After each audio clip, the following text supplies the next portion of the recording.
Okay. A kind request to one and all to please put your mics on mute mode in the chat room. Thank you. A very good morning, ladies and gentlemen. Myself, Dr. Sonal Taude, on behalf of Socleen, extends a very warm welcome to our respected speakers, delegates, members of Socleen, faculty, and student fraternity. Socleen is celebrating the first event of its Golden Jubilee year today in association with Jiji Ruparel College, Mumbai. With this international webinar on COVID-19 post-pandemic challenges of environmental management. I would like to wholeheartedly mention a special thanks to all our speakers for accepting their invitation and gracing this occasion.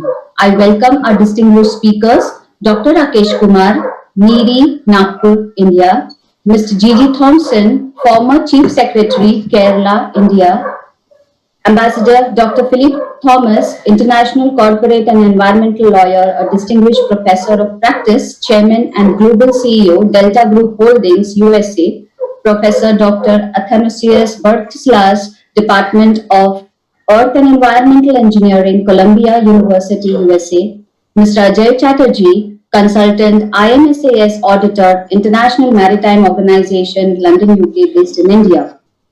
The novel coronavirus disease COVID-19 pandemic has revealed the vulnerabilities and strengths of every country and has taught us a series of lifelong lessons. One of them is to connect to like-minded individuals on the professional front too. Indeed, it is a great opportunity to connect today, and I wholeheartedly welcome you all for the simulation through this online platform. Before we begin for the day's celebration, just a reminder to all the participants on the YouTube link, please be sure to type your questions into the question box in the chat section. Thank you. I will now call upon Dr. Tushar Desai, Principal, Jiji Ruparel College, Mumbai.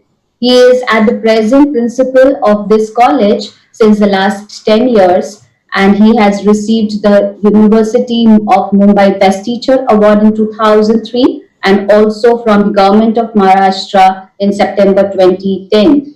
He has believed that teaching must involve theoretical concepts tempered by industrial experience. He has taken keen interest in professional industry bodies such as Computer Society of India. He has received the Patron Award from CSI in 2004. I welcome Dr. Tushar Desai. Good morning. Good morning. It gives me great pleasure to welcome you all to this international webinar on COVID-19 post-pandemic challenges of environmental management, jointly organized by the Jiji Ruparel College and the Socleen Society for Clean Environment. I am privileged to welcome the dignitaries from the Socleen and distinguished resource persons who will be contributing towards making the webinar an enriching learning experience for all of us. I would like to take this opportunity to present a brief profile of our institution and to outline our efforts towards the conservation of the environment. Established in 1952 by the Modern Education Society, Pune, the college is one of the foremost institutions of higher education in Mumbai. Our constant quest for the excellence in education is reflected in the fact that our students progress to occupy eminent positions in various fields, ranging from research and defense services to the industry and the media. The unique feature of our college is a large, lush green campus at the heart of the city, and we have always been committed to nurturing the environment. We are proud of the fact that our campus houses more than 450 numbered trees and variety of plants. Last year, our college was awarded the Vanashri Award 2017 among the institutions by the Forest Department of the Government of Maharashtra. We take efforts to ensure that precious resources like water and electricity are used judiciously. In 2008, Jiji Ruparel College was the first college to introduce rainwater harvesting project with a capacity of 70,000 liters, and this water helps us to maintain our green lawns. Solar panels have been installed in the boys' hostel, and some experiments in physics laboratories are powered by the solar energy. Mobile phone chargers that run on solar energy have been provided in the faculty common room. Walking sensors in the washrooms ensure reduced consumption of electricity. We have effectively utilized reused paver blocks to develop and resurface certain areas of the campus. Sparrow shelters, bird feeders, and water points have been installed at various locations in the campus to nurture biodiversity. Our students have carried out survey of birds on the campus. The butterfly garden managed by the students attract a large number of butterfly species. Waste management is becoming a critical issue in our island city. The college has introduced composting for solid waste management. Collection bins have been set up to encourage safe recycling of waste packs and tetra packs. These initiatives have helped in making our college campus a beautiful green oasis in the midst of concrete jungle. In our eco-friendly endeavor, we are inspired by the philosophy of Gurudev Rabindranath Tagore, who said, I quote, "The highest education is that which does not merely give us information, but makes our life in harmony with all existence." Unquote.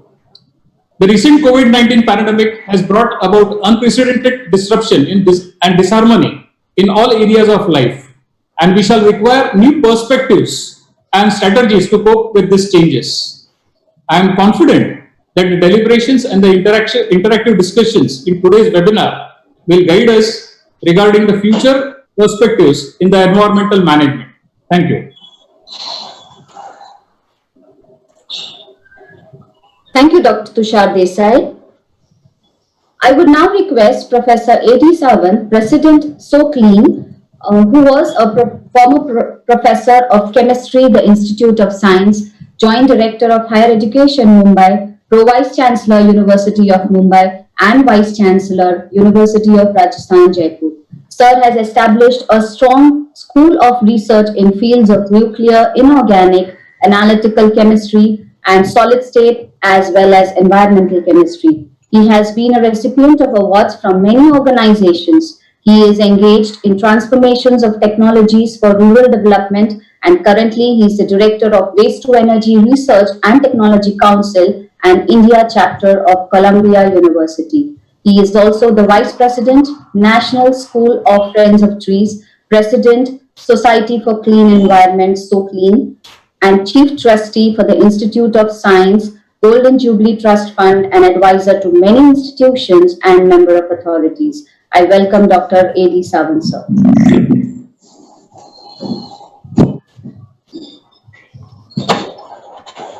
Hello, good morning to everybody.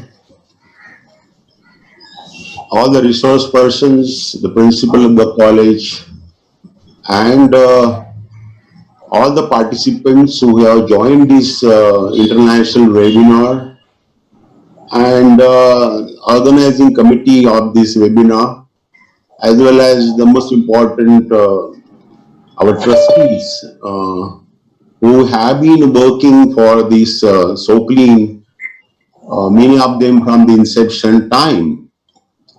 So friends, welcome to you all. This is the Golden Jubilee year of the Society for Clean Environment. Now, Socleen has been founded by very eminent, reputed people, internationally known, like Dr. R.C. Wala, who was the first director of the Nidi, I believe, Dr. D.J. Zasawala, the eminent oncologist worldwide known he was, Dr. P.J. Devraj, the snake experts, and who was the director of the Hacking Institute. Then many scientists from the BRC, they have been constantly working for the growth of the Socleen from its inception. Notable among them are the late Dr. Sarnathan, our present trustees, Dr. U.C. Mishra, Dr. Mrs. Bapat, Dr. P.N. Mahadevan, Mr. Vaidya, and very much Dr. Rakesh Kumar, who was also the president of Socleen. Now he is Director Niri, CSR Niri. Friends, Socleen has done a yeoman contribution in preservation, protection of environment. That's why I was seeking for a very eminent persons who can launch the Golden Jubilee celebration of the Society for Clean Environment. Because of this pandemic year, we really could not organize to have the celebration platform. While we're preparing for that, suddenly the pandemic, and then it's line up that the webinars, like, we have been able to approach all our founders, members. That so clean is now very much into the issue of the uh, COVID-19, and for all of us, it is nothing but the major cause of this pandemic and all corona pandemic and other pandemics and many diseases.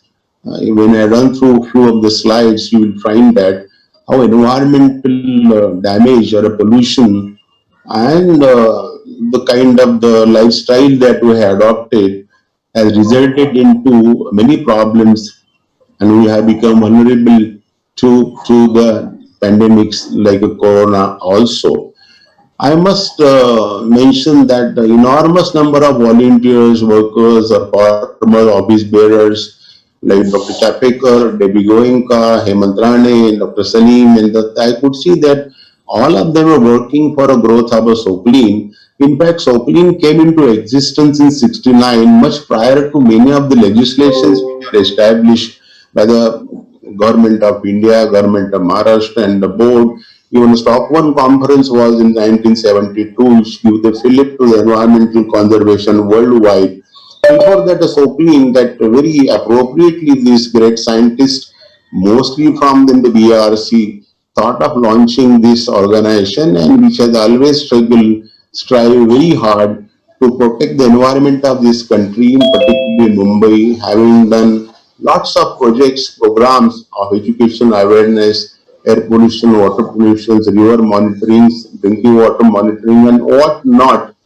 In fact, it has also always been referred by the government for any kind of the projects then, particularly EIA. So the Socleen was on the forefront to put a technical points. These are highly known technical organization, mainly in an NGO, which has been always struggling to give the right platform for any kind of establishments and suggestions and object if necessary something is going wrong in a very adamant way which would pollute the environment of the city. So friend, with this brief introduction of a Socleen, this is the, as I said, the first of, I would say, in the series to celebrate its Golden Jubilee year. And as a current president, I am thankful to all those who have contributed growth of the organization and institutions like BRC, IIT, Institute of Science. They all have worked very supported for growth of this organization, training the volunteers. Friends, with this brief introduction, मग निघताना मुद्दाम रोडवरती काढलेली ओळख एकानं some noise is there. Nitin, Mr. Tham. So, with this brief introduction of a Society for Clean Environment, Socleen, I would prefer to have a little talk on the corona pandemic. I have been talking for awareness and how to protect yourself from the corona and not to get contaminations. So on those issues, some data I shall be able to give you. I want to particularly those participants and not experts here. Just a brief about the corona and the present situation, and then we have the immediate. They shall be giving a very in-depth analysis, guidelines, and what the environment should be after the pandemic or during pandemic, because I personally believe the environmental pollution has a most dubious role it has played in a spread of the corona. Maybe it is a city arrangement, the architecture, the carrying capacity, the transport, the population density, and burning of fossil fuels, and all those and you can see where the effect is more, wherever the problems of the environmental pollution is there, like Mumbai or Delhi or Nagpur or Jaipur, whatever it is. So to give you presentation of a few slides, I would like to share the screen and run a few slides very quickly.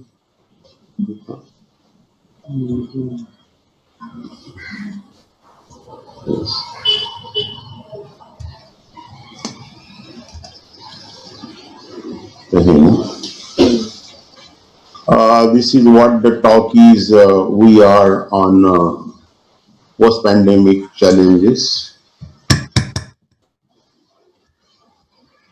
Now, this is all known, novel corona. I will not waste my time because very important speakers we have invited and we are lucky that they have joined. And माझा आवाज गेला त्याच्यामध्ये माहिती आहे का तुला?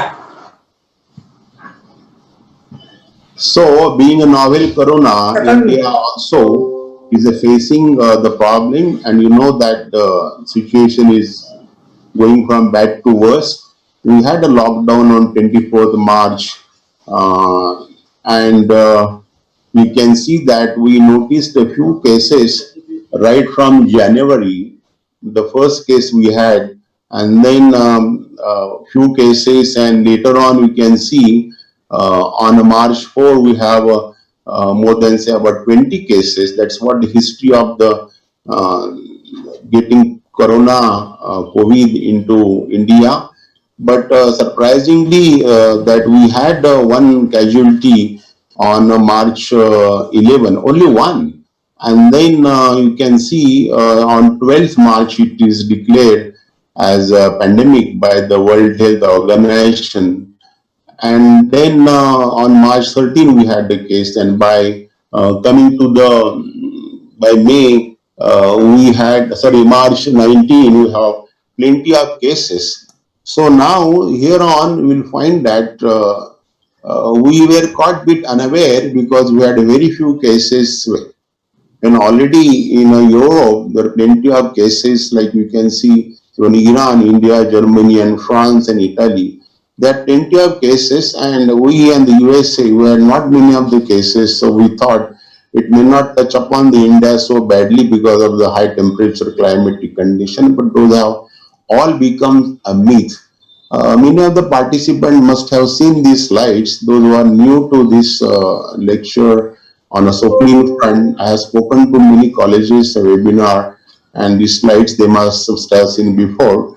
But those who are the newly joined or this, I just wanted to, and this is the situation where we were expecting the cases to go high, but thanks for interventions of the lockdown and other things, instead of getting over lakhs of cases, we are able to contain to extend, I would say, and now of course the number is going up, but by a certain time of 15th May, the cases could have been beyond 4 lakh and so on. In US and Italy also, but because of strong interventions and steps taken by many countries, including India, we have been able to contain to that extent, and it not gone like a wildfire, the lockdowns and the guidelines. Now here this important slide, rather the only one I would like to dwell upon and say, the group of professors, scientists in John Hopkins University and many other universities in USA,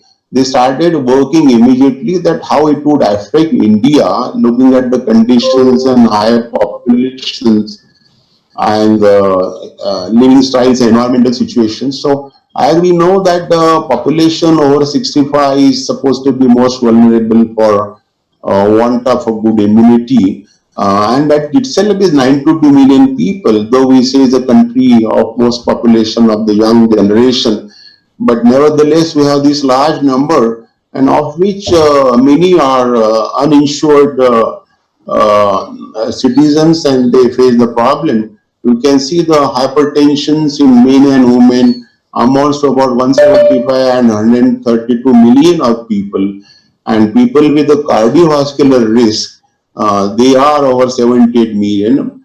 population with the chronic pulmonary disorders are about 75 to 76 millions. Population with asthma, 45 millions, and cancerous patients above age 75, men and women 70 plus 62 together. The most important is that the population with the diabetics 122. So we all believe that these are the many of these diseases because of the unsound or a polluted environment, because many of these gases are directly responsible for pulmonary or asthmatic or diabetic cases like that. So India, they thought most vulnerable to this, and if it spreads like, and still we have to be very careful that how many of us are susceptible can be to because of these reasons that it will attack those who have the poor immunity or those who are sick with some of the chronic problems which I just mentioned. So now it became pandemic over 193 countries, and now it is more than the 200 countries. So when the pandemic was very much on rise and we declared lockdown on 24th March, immediately we noted down the figure, at least myself personally. The total cases over already reached 3 lakh globally, and about 2.8 lakh were very much on active stage. Recovery rate was not more than 22, 23 or 25%, and the death had crossed nearly 17,000. So the daily addition was going in something like 40 to 50,000 cases every day. The death rate was quite alarming, about 2 to 3 persons dying every minute globally, so 2,500 plus per day. Now you see the number, this is the latest number yesterday's, has risen to 89 Sir, lakh. press 11. Sir, press 11 so that your screen will be full. Press Sorry? F11. Press F11. Yeah. So you can have full screen, okay? Yeah. Yeah. So now the cases have risen to very alarming, and we are all worried. And with the onset of monsoon, the cases are rising. As on today, globally, we have 89 plus lakh people affected, of which active of nearly 37 lakh and recovered 47 lakh. And over 4.68 lakh people have been already succumbed to this, and death rate, if you calculate, if 5 to 6 or 7% dying every minute globally, I think the mankind, science and technology, all our research has to play in a very competitive way and to take care of the severe acute respiratory syndrome, coronavirus 2, SARS, and all the guidelines issued by the government of India, government of Maharashtra, all state governments. So this is how one has to, everybody not well on that. So how it affects the lungs, the cytokine storms, and what kind of medicines have come to play the role. Now coming to our issue, the environment. Many of the pictures are available on the net. You can see how hazy the pictures of the environment when everything was working, no lockdown, and during lockdown you can see how the cities and these places, these are from the Wuhan pictures, China, how clean these monumental structures have been seen, statues and cities, and everybody knows that how clean is the environment because of lockdown. So I believe that though the environment is improved, the pollution drop in the Wuhan has taken place. You can see from yellow the nitrous oxide, and then down to you can see that how clean it is in comparison. Whereas the concentration of pollutants, you will find that it has gone down like PM 2.5, gone down like anything by up to 46, so nearly by 14%. This is one measurement. I don't know our measurements in India, Delhi and Mumbai also some available. Maybe has a good collection of data, I believe, and Dr. Rakesh Kumar shall deal with that. So even the NO2 levels, which is also directly affecting the pulmonary problems, which is the most important coming from your vehicular traffic. 11 million plus in Delhi and Mumbai, much more. So you can know the state of nitrous and nitric oxide in the urban environment, and that also I'm sure has contributed to the widespread disease of COVID. So PM10 also, so everything has fallen down. The lockdown says that if you have a lockdown and all fossil fuel combustions and all other pollutions are stopped, should it be taken as a risk or reward? So I know you all will understand the risk and reward. The life has to go on. So that's why always we talk of sustainable environment. There had to be rewards also. There has to be no risk also to the human health, and all our pollution control norms and regulations are playing their role so that we strike the balance. And our always say sustainable environment, sustainable development. So I'm sure the world will realize what does it mean. Now the problems after the corona, the new additional problems, the mask and gloves and sanitizers, the amount that being used and thrown, and I don't know where it is going. It is said, I was referring some paper from Spain and Italy, and there is a question that is SPM also responsible for a spread or carrying agent. You all the experts, seniors here in this field, who have been studying all this. I'm like an amateur environmentalist through my studies of science and chemistry, but you have been classical students of the environment discipline. Oxidant pollutants can impair the immune system, is what I read. New York Times also mentioned about this. Chemical pollutants plus PM can accelerate the COVID. So please think over this, you all experts working in this field. Pollutant combines with cytokines from can increase the severity of infection. NO2 is a pulmonary affecting pollutant. Studies in Spain showed the mortalities of concentration against mortality. You can see that from 0 to 50 ppm industrial zone surrounded by the hillocks and the green environment, where they could see the concentration of 0 to 50 ppm of NO2. The 20 more cases, 50 to 100, they could notice 160 there, 100 to 300, they could notice 280 there. So this has a direct relevance to the NO2 concentration. So, well, you might take it pinch of salt and can see whether this has to be dwelled upon. We already know that we're talking about how many million people in India and China, 1.2 die of air pollution. We say, I read often that they say 1 out of 8 deaths in India is because of the air pollution. And I'm sure, coupled with this pandemic, corona, COVID, I'm sure that is what accelerations we will find. So these are the contributive factors, I believe. So average life of person, if it reduces by 3 years because of environmental pollution.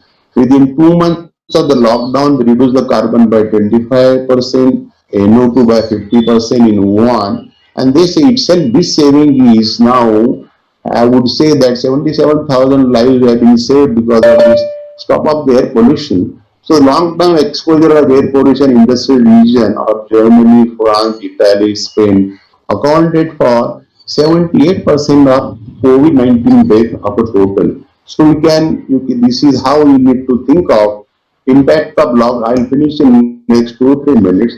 Impact of lockdown in India, air quality index have gone down like anything. The national average of 107, SPM gone down by 71%, and to 2026 microgram per cubic meter.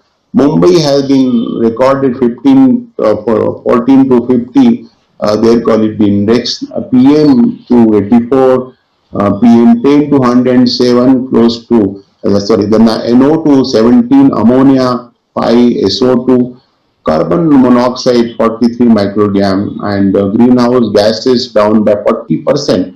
So this is a tremendous change in the environmental numbers that we have been able to see. And everybody would be at least on the front of the positive aspect of the cleansing of the environment has happened, resulting into the building of pure air hospitals. There are no other patients than the COVID by and large.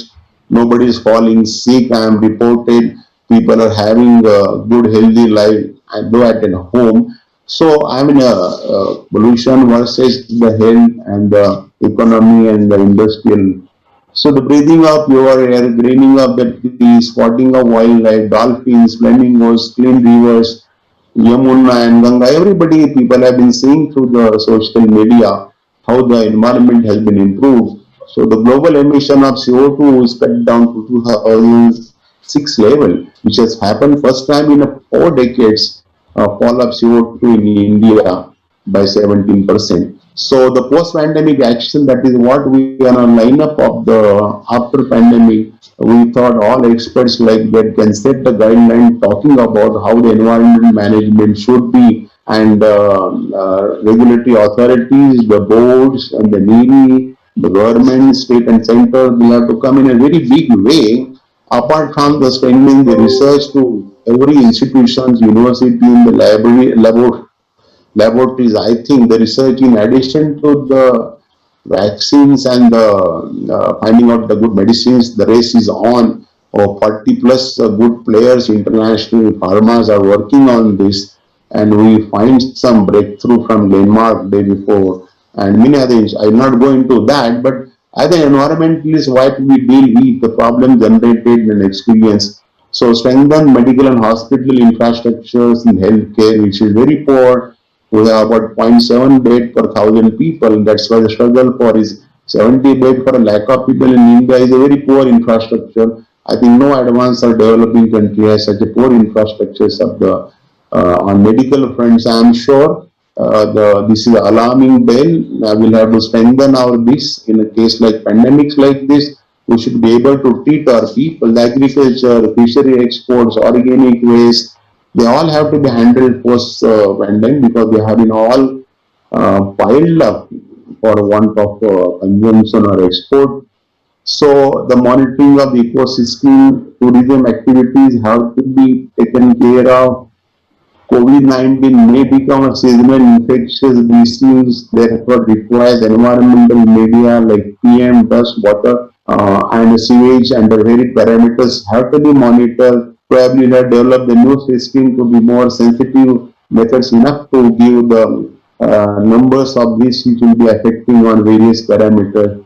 You may have to study each case which has gone fatal, the case history and the chronic issues, if any, environmental connections, if any, to all those persons who have perished through this corona. I think these monitoring analysis of the data analysis is required.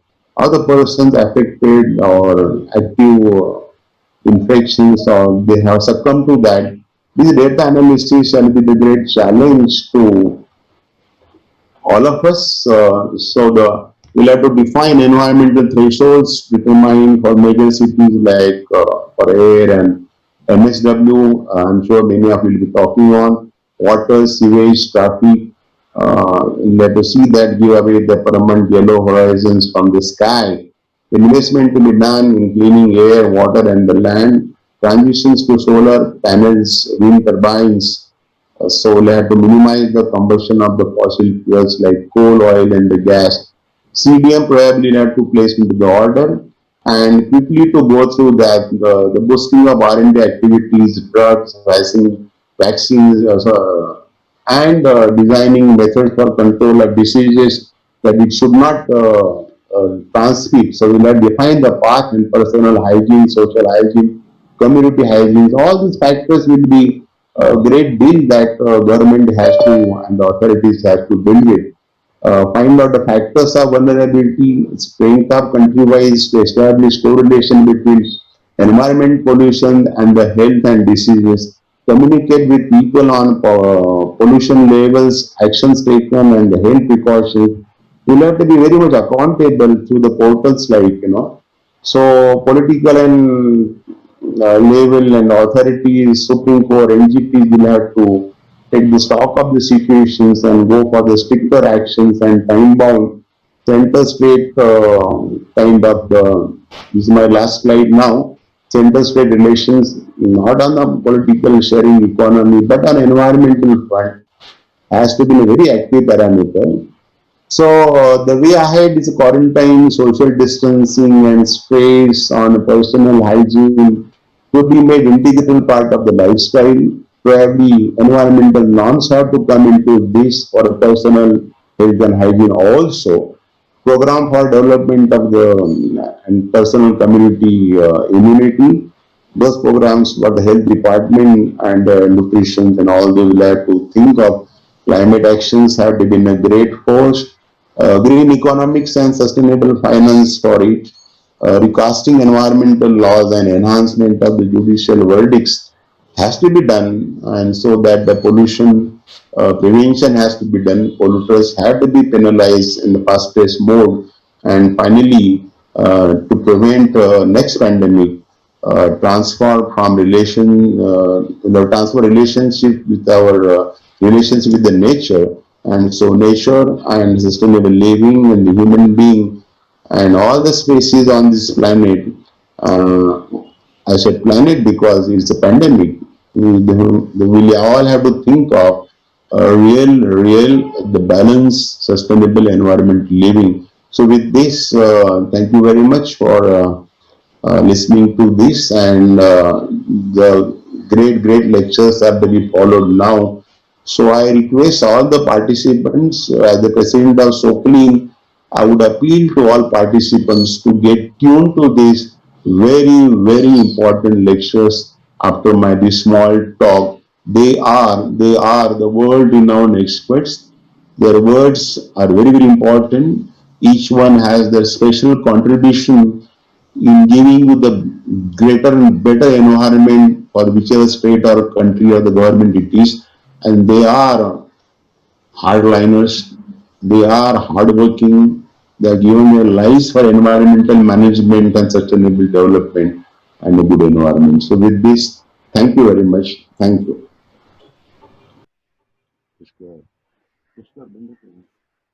Thank you, So Dr. Sawant. Thank you for your insights of the corona pandemic with the statistical perspectives. Swami Vivekanand has rightly said, arise, awake, and do not stop until the goal is reached. The greatest lesson that COVID 19 can teach humanity is that we are all one in this together. With this note, I would now like to invite our next speaker for the day, Dr. Rakesh Kumar, who's the director of NEERI Nagpur. Dr. Rakesh Kumar is also completed his MTech from IIT and PhD in environmental engineering. His main area of expertise is in development of appropriate technology for environmental quality improvement encompassing the field of air pollution, particularly vehicle pollution, hazardous waste management, wastewater treatment and disposal, besides climate change and health related subjects. Urban environment management is another area where numerous work related to carrying capacity, urban heat island effect, waste management, etc. Some of the notable awards conferred on him are Environmental Leadership Award by US Asia Environmental Partnership and USAID for year 2005 for outstanding contribution in improving quality of life for the population of Asia. In ERI, he has been awarded with the Best Patent for the year 2005-2006 and also the Distinguished Personality by MIDC in August 2007 for his immense help in providing environmental friendly direction to MIDC policies. He has also been awarded for the Best Patent for Technology Patent by NERI again in 2008-2009. He has been recently awarded the He or She Think of Ecology Award in September 2015 for his work on use of ecology in solving environmental engineering problems. Along with this prior Vastvik Award for 2012 in Phytoread. He was also awarded by Trans-Asia Chamber of Commerce for Industries for environmental management 2015. Mumbai Green Hero 2019 and IDAC Award for Best Environmental Institution for Exemplary Environment Protection 2020. He has 12 patents on pollution control devices. Of these, 2 international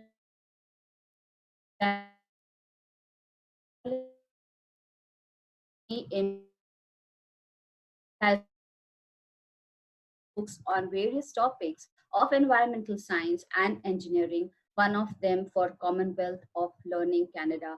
The list is extensive. With this, I invite Dr. Rakesh Kumar. So,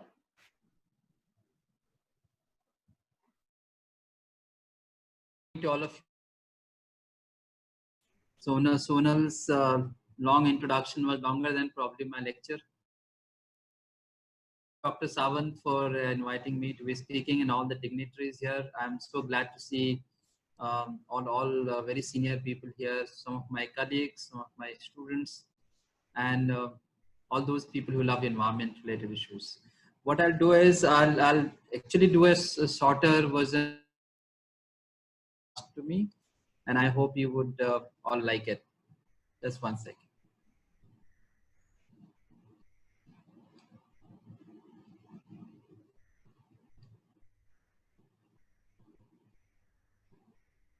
Is the screen coming, Sonal? yes, sir. So what I thought in this about 20 minutes about technology and research and the direction that we are taking currently or probably in future, whether other challenges which are there because of pandemic situation, in a situation that we need to think about research in a very different way. So if you look at this diagram, it's a very different way to look at that. Rule of thumb always says expect to be surprised and then plan accordingly. But most of the time when we look at government, we ourselves in our own life, we keep planning and not planning for anything which can be a very surprising thing. So if you see this, there are few things which can actually change exponentially in our own lifetime, which we never expected will happen. And there are few things which we know can happen and can be possibly going in the similar direction, and nothing may change. But what is important here is that when we are looking future, we should be, if not prepared, at least we should be thinking that something else can also happen, and therefore how do we deal with it. So the current problem which I thought I should make this as a beginning point is that our thinking is still in the process of going linearly. The world is actually changing, and world is changing in a very complex manner. So as we go ahead, we will notice that nature actually works in a cyclic fashion. It works in a very circular fashion. Everything is, cycle. So in olden days, in our school time, we were aware about nitrogen cycle and carbon cycle, but everything else also in nature is cyclical. When we talk about technology, we find that exponentially, and therefore our thinking of being linear growth is not something. I think we've lost sound from Dr. Rakesh Kumar. Is that correct? Sorry. Yeah, can you see my slides now? We can hear you loud and clear, and I can see the slide loud and very clear. Thank you. So when we think about the next step, Moore's law. Yeah, I think we've lost Dr. Rakesh Kumar.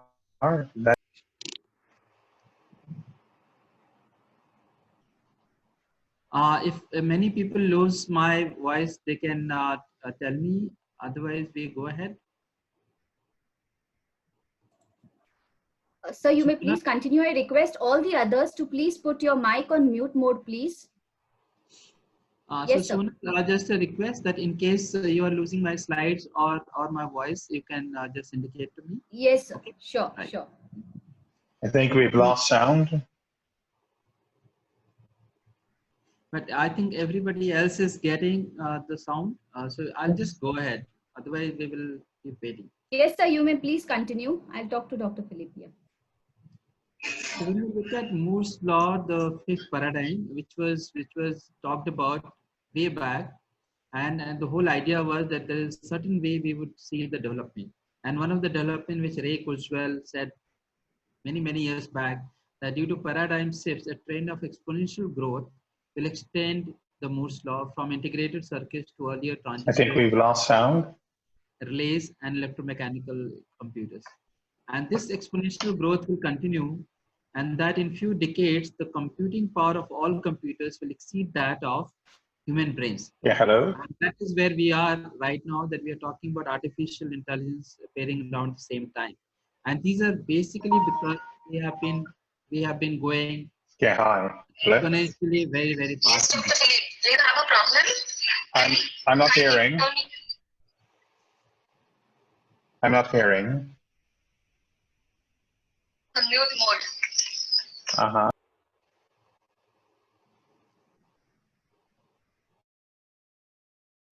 If you can't, you talk to Sonal separately.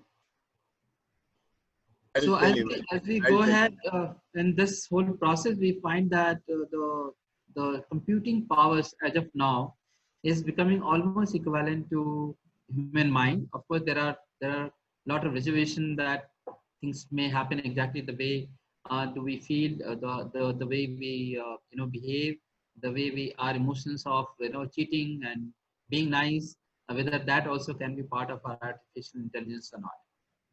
So when we look at all of these things together, this whole game becomes very complex. Starting from climate change to losses of forests, people not being fed, the collapse of economy. When economy collapses, then people forget the environment first. So all of these things are very important to understand, that how do we place ourselves as those who understand science and technology in current times. So just to give you an example of how WHO also looked at the health of planet, and it was called planetary health. And the current situation, what we see is something of that kind, where it says health is a state of complete physical, mental, social, and ecological well-being, and not merely the absence of disease. Personal health actually involves planetary health as well. So when I talk about ozone hole getting created, of movement of air is becoming very critical. All of those are planetary things which will indirectly or directly, we can't possibly take them out of this. The other, just an example of how the planet and actually soil helps us. The soil dwelling bacteria produces many of the most important members of our pharmacy, including the majority of our antibiotics, as well as many of the cytotoxic compounds used in treatment of cancer. Normally we believe the soil is giving us just the food and the crop, but these are the ones which are actually providing all this help. Now, just there is a very famous publication which I would say young people to go and see and read, where it talks about drugs from dirt. So it's starting from soil. People do PCR amplification, they do data analysis, DNA isolation, DNA sequence, and based on that, they develop further drugs, and they are actually getting used. And it's very interesting to note that some of these things are going to be the future more and more. Currently, we're doing something, but we possibly will be doing much more in this direction. Just to give you an example, another example which is connected to environment. Current pandemic has created a situation where we have a global experiment going on. Any scientific person or any person who wants to understand what is the impact of one on the other requires that there is a control of the location, control of the experiment. Here is what pandemic has given us. It has given a complete control. Things are, all the anthropogenic activities are almost on hold, and anything that we are talking about is besides that anthropogenic thing. So if I am talking about climate model assessment, I need to understand that, look, all the developmental scenario which was given as A, B1, B2 are no more valid. So currently we are on hold. So all those assessments required. Dr. Sawant did show some of the data of air quality improvement. It's basically only because the situation. People who are looking at it. So Professor Russell from University of Arizona actually said that it's a global experiment, and everyone those who are from science, they should take advantage of this. There are some people who are watching the skies, who are looking at reduced airline traffic, reducing the amount of high cirrus clouds. How is it affecting and what is happening? Is that affecting the formation of lower altitude clouds? An extent of solar energy which is reaching to the surface. Is that anything which is changing in that direction? So when we look at all of these things together, the word sustainability comes in our mind. And the sustainability has these three component of a triangle where we talk about environment, economy, and society together. Because most of the time, environmental issues have risen only because economy has become paramount or society has felt something else. Now, unless until we balance all three of this, we will not get the clear-cut health benefit that we are talking about. So one side you have multiple things on the economy, material energy, biodiversity, biophysical interactions, and society basically needs all of these. So most of and health, and that is where we are. So when we look at sustainability, we have inputs and there are outputs. So normal way could be that we consume anything and we create waste, and that waste goes out in the atmosphere.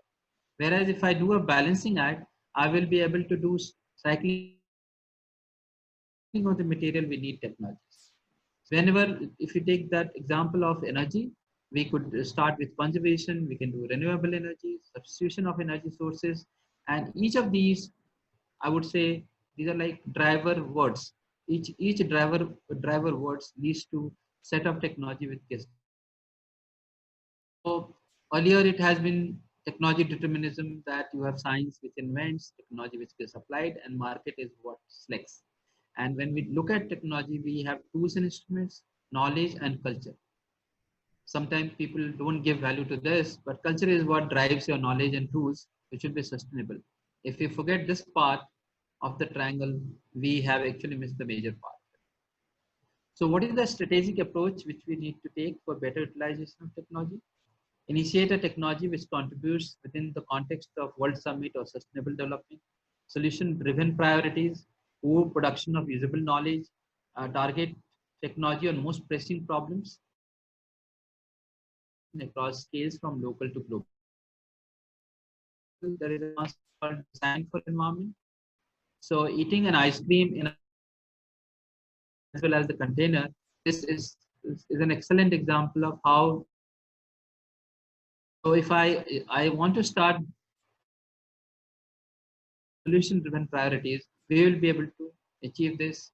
The human mind, by the way, are one of the most powerful minds.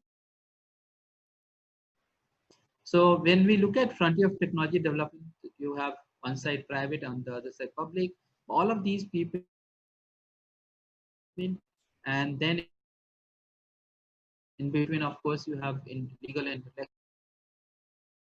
That finally, what happens is, and this set of technologies need to be development lens. So if I start looking at sustainable development lens, I very well. For new products, you have electric vehicles, smartphones, solar PV panels. These are the new products which are leading towards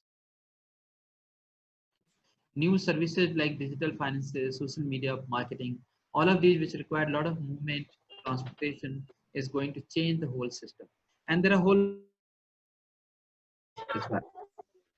So many of these are not just, which is actually leading to changes. And some of the data point which actually indicates this, that 79 countries have shown 59% of all wastewater being treated. So if we can treat recyclable water available for a lot of people.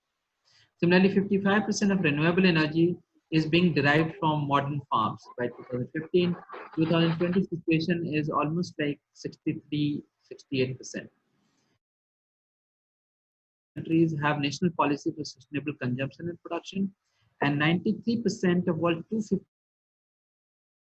sustainability, which was not the case earlier. So this is what shows that the whole sustainability paradigm has started gaining ground, and people are now thinking and talking about it and doing it. Those who are from the environment point of view, it's very important that as we talk about fate and transport, survival on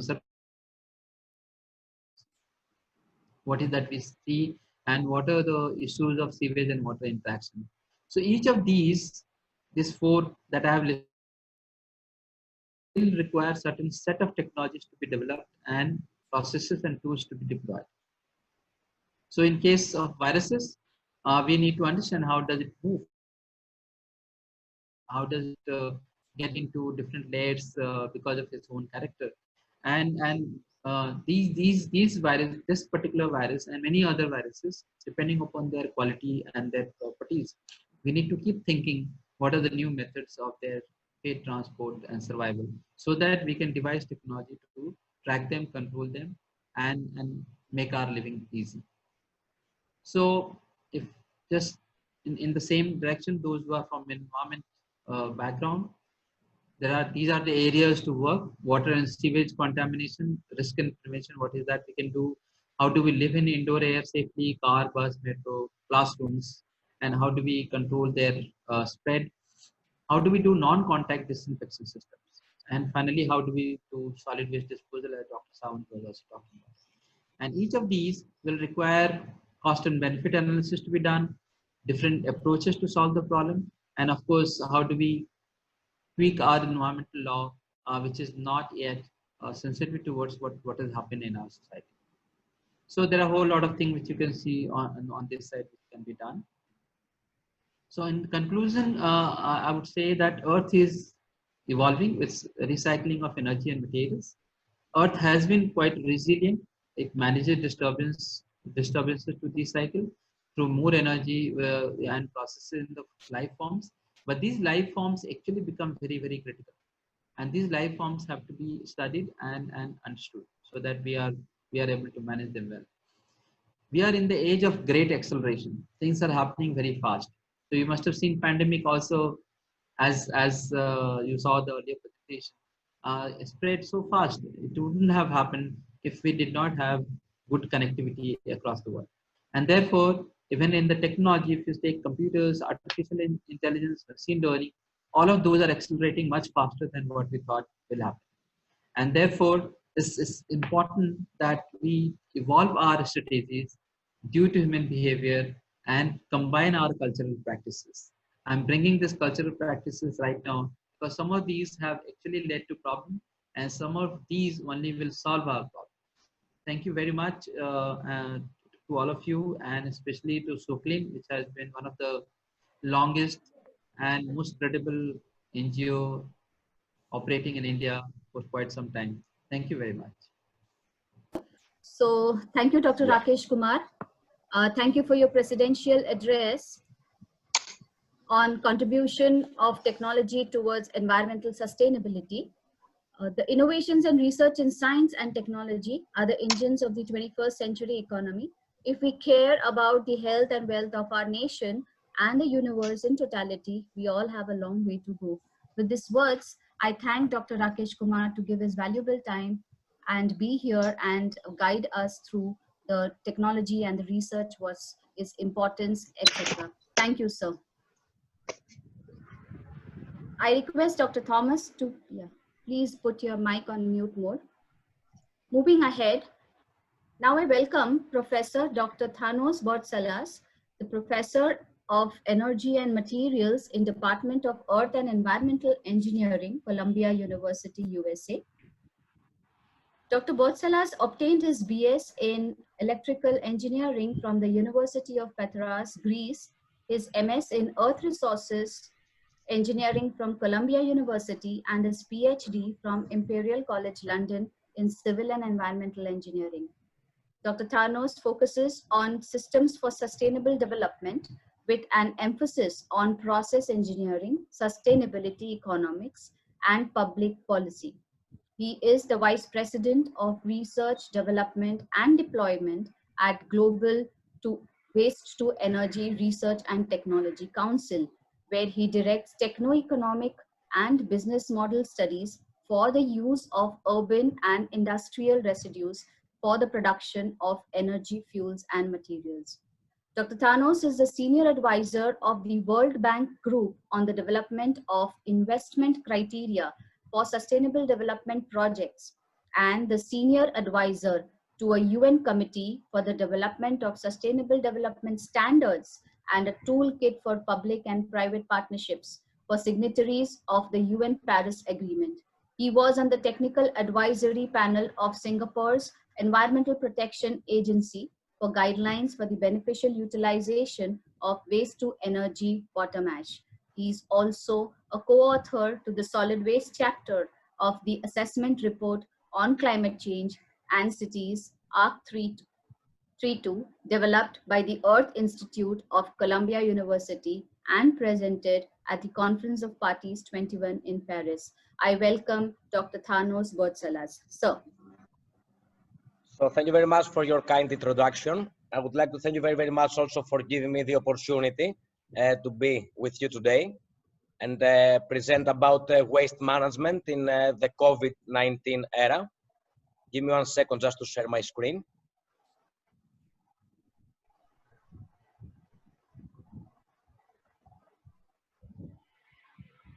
So before I start, I would like actually to say a few words about our organization, which is Waste to Energy Research and Technology Council, that was founded by the Earth Engineering Center of Columbia University in 2002. And at the end of 2011, we were incorporated as a non-profit organization under the laws of the federal and the New York State. So our scope is to identify the best available technologies for the recovery of energy and materials from the several types of wastes. And also our ultimate scope is to disseminate this information via publications, our multilingual WTRT pages, and periodic meetings at national and international conferences. At the moment, we are active in 15 countries. One of our most active organizations is India. And however, we have been really active in Europe, Asia, and Latin American countries. So the problem is well known, and COVID outbreak created all this huge turbulence in our world. It was actually very well explained by Professor Sawant. I will not go into detail in this. However, I would like to focus on what can really be done can be done on the utilization of the resource and how can safely dispose of our waste materials. Obviously, we do have the hierarchy of sustainable waste management. This actually started from the European Union sometime in the 90s with the 3R approach, reduce, reuse, recycle, that was expanded at the 4R to include the recovery. However, this term is really broad and general and doesn't include any technologies. That is why from the Earth Engineering Center, some time ago, we developed the hierarchy where we included the several technologies where we can achieve sustainability in terms of waste management. Obviously, the very first tier of sustainability is to reduce our waste materials. Then comes recycling in two forms, either the formal recycling or the informal recycling sector, which is actually the dominant method in the developing and emerging nations. Composting, which comes either as anaerobic composting or aerobic composting. Anaerobic composting is a more sophisticated system that can also recover few materials. However, recycling and composting is ideal only for source separated materials. And all these technologies can be really effective as long as we separate our materials at the source. However, not all of the materials have a value in the market, and not all of the materials can be recovered. That is why we're talking about the post-recycled wastes, which actually what can be recovered with two technologies, either through thermal treatment and recover energy, or dispose it off in the several types of landfills. The necessary ingredients for successful recycling, we need actually three ingredients. The first is the communities with separate collection of the materials, citizens who are very well aware of the different waste streams and are really keen to separate the materials at source. And as I mentioned earlier, very, very important are the markets that can use or make profit out of all these materials. And why it is really important to separate our materials at the source? Because of the impact of the source separation metals concentration. This graph that was produced by one of our great associates, Mr. Anepu, some time ago, shows the heavy metals on the x-axis, and on the y-axis is the concentration of the heavy metals in milligrams per kilo of wastes. And we do have three scenarios. The blue bar indicates one bin. The materials are just collected in one bin and are mixed. The second bar are partially separated materials, typically actually two bins, one for the dry and the other for the wet materials. However, we do have contamination and advanced source separation techniques, like similar to what we have seen in Europe, where we have several bins, but even so, we have a small contamination of heavy metals. Pushkar, You can easily see, sorry, your as you can speaker easily see, we have actually a significant impact on the reduction of the heavy metals concentration in the municipal solid waste. please check As your long, connection or use different speaker. sorry, Arun. Okay, sorry for that. And so it's actually we have a significant effect on the separation of the materials at the source with regard to the mixed wastes. And as you can easily understand, similar effects we will have actually from the COVID. That is why also with few current orders and directives by the European Union and few American associations, is typically actually we should actually avoid recycling for some time to avoid actually the contamination of our materials with the new coronavirus. Dr. Sawant, could you please actually mute your phone? So, and then we do have actually two options, as I mentioned, waste to energy or landfilling. Waste to energy has actually obvious advantages, and I'm talking about only proper and state-of-the-art waste to energy, similar to what we have seen actually in Europe and recently in China. With the thermal treatment of waste, we're heating the materials up to about 1,000 Celsius. So this technology is suitable to distract all the pathogens and the hazardous components that are contained in our waste materials. A great advantage is actually the conservation of land. According to our studies, we are saving about 1 square meter for every 10 tons of waste materials. Electricity production, which is over 0.5 megawatts, typically from waste to energy, we're producing about 0.5 megawatt hours per ton of waste materials, where from advanced landfills with methane recovery, at most we can recover about 0.06. Greenhouse gas reduction, roughly speaking, on a range about between 0.5 to 1 ton of CO2 equivalent per ton of waste. And this actually associates with the methane emissions from landfills, and methane is a potent greenhouse gas. And waste to energy allows metals and minerals recovery from the residues. As well as waste to energy is a more aesthetically pleasant technology. And this is actually a few photos that I took some time ago in Chile, in Santiago. This is actually a proper and a sanitary landfill with advanced methane recovery. But even so, we're talking about pollution onto land and not really aesthetically pleasant images. And this also, it's actually another photo I took actually with my friend, Professor Sawant, some time ago in Medellin, Colombia. Again, this is actually considered to be a sanitary landfill with methane recovery, but as you can easily see, it imposes a huge threat to the environment. Whereas on the other hand, waste to energy is located typically in the city centers. This is actually a plant that recently opened in Copenhagen, the capital of Denmark, where they have a ski slope also on top, so people are going there and skiing. Or the Spitalau plant in Vienna, which is actually located right next to the Palace of Vienna. And a recent analysis that we did of tabulation of all the European waste-to-energy plants showed that 41 plants in Europe co-combust medical wastes. And on the average, these plants co-combust about 2 per weight % as compared to the feedstock. For example, the Herstal WT plant in Belgium, which again is located in the city center, recovers about 67 megawatts of thermal energy, combusts 220,000 tons of household waste, and about 6,500 tons of hospital wastes. and a small fraction of wastewater sludge. The Spitalau plant that I showed earlier, which is located right next to the Palace of Vienna, combusts about 250,000 tons per year and co-processes, roughly speaking, 6,000 tons of hospital wastes per year. A list actually can be found at the ISVA report. ISVA stands for the International Solid and Waste Association.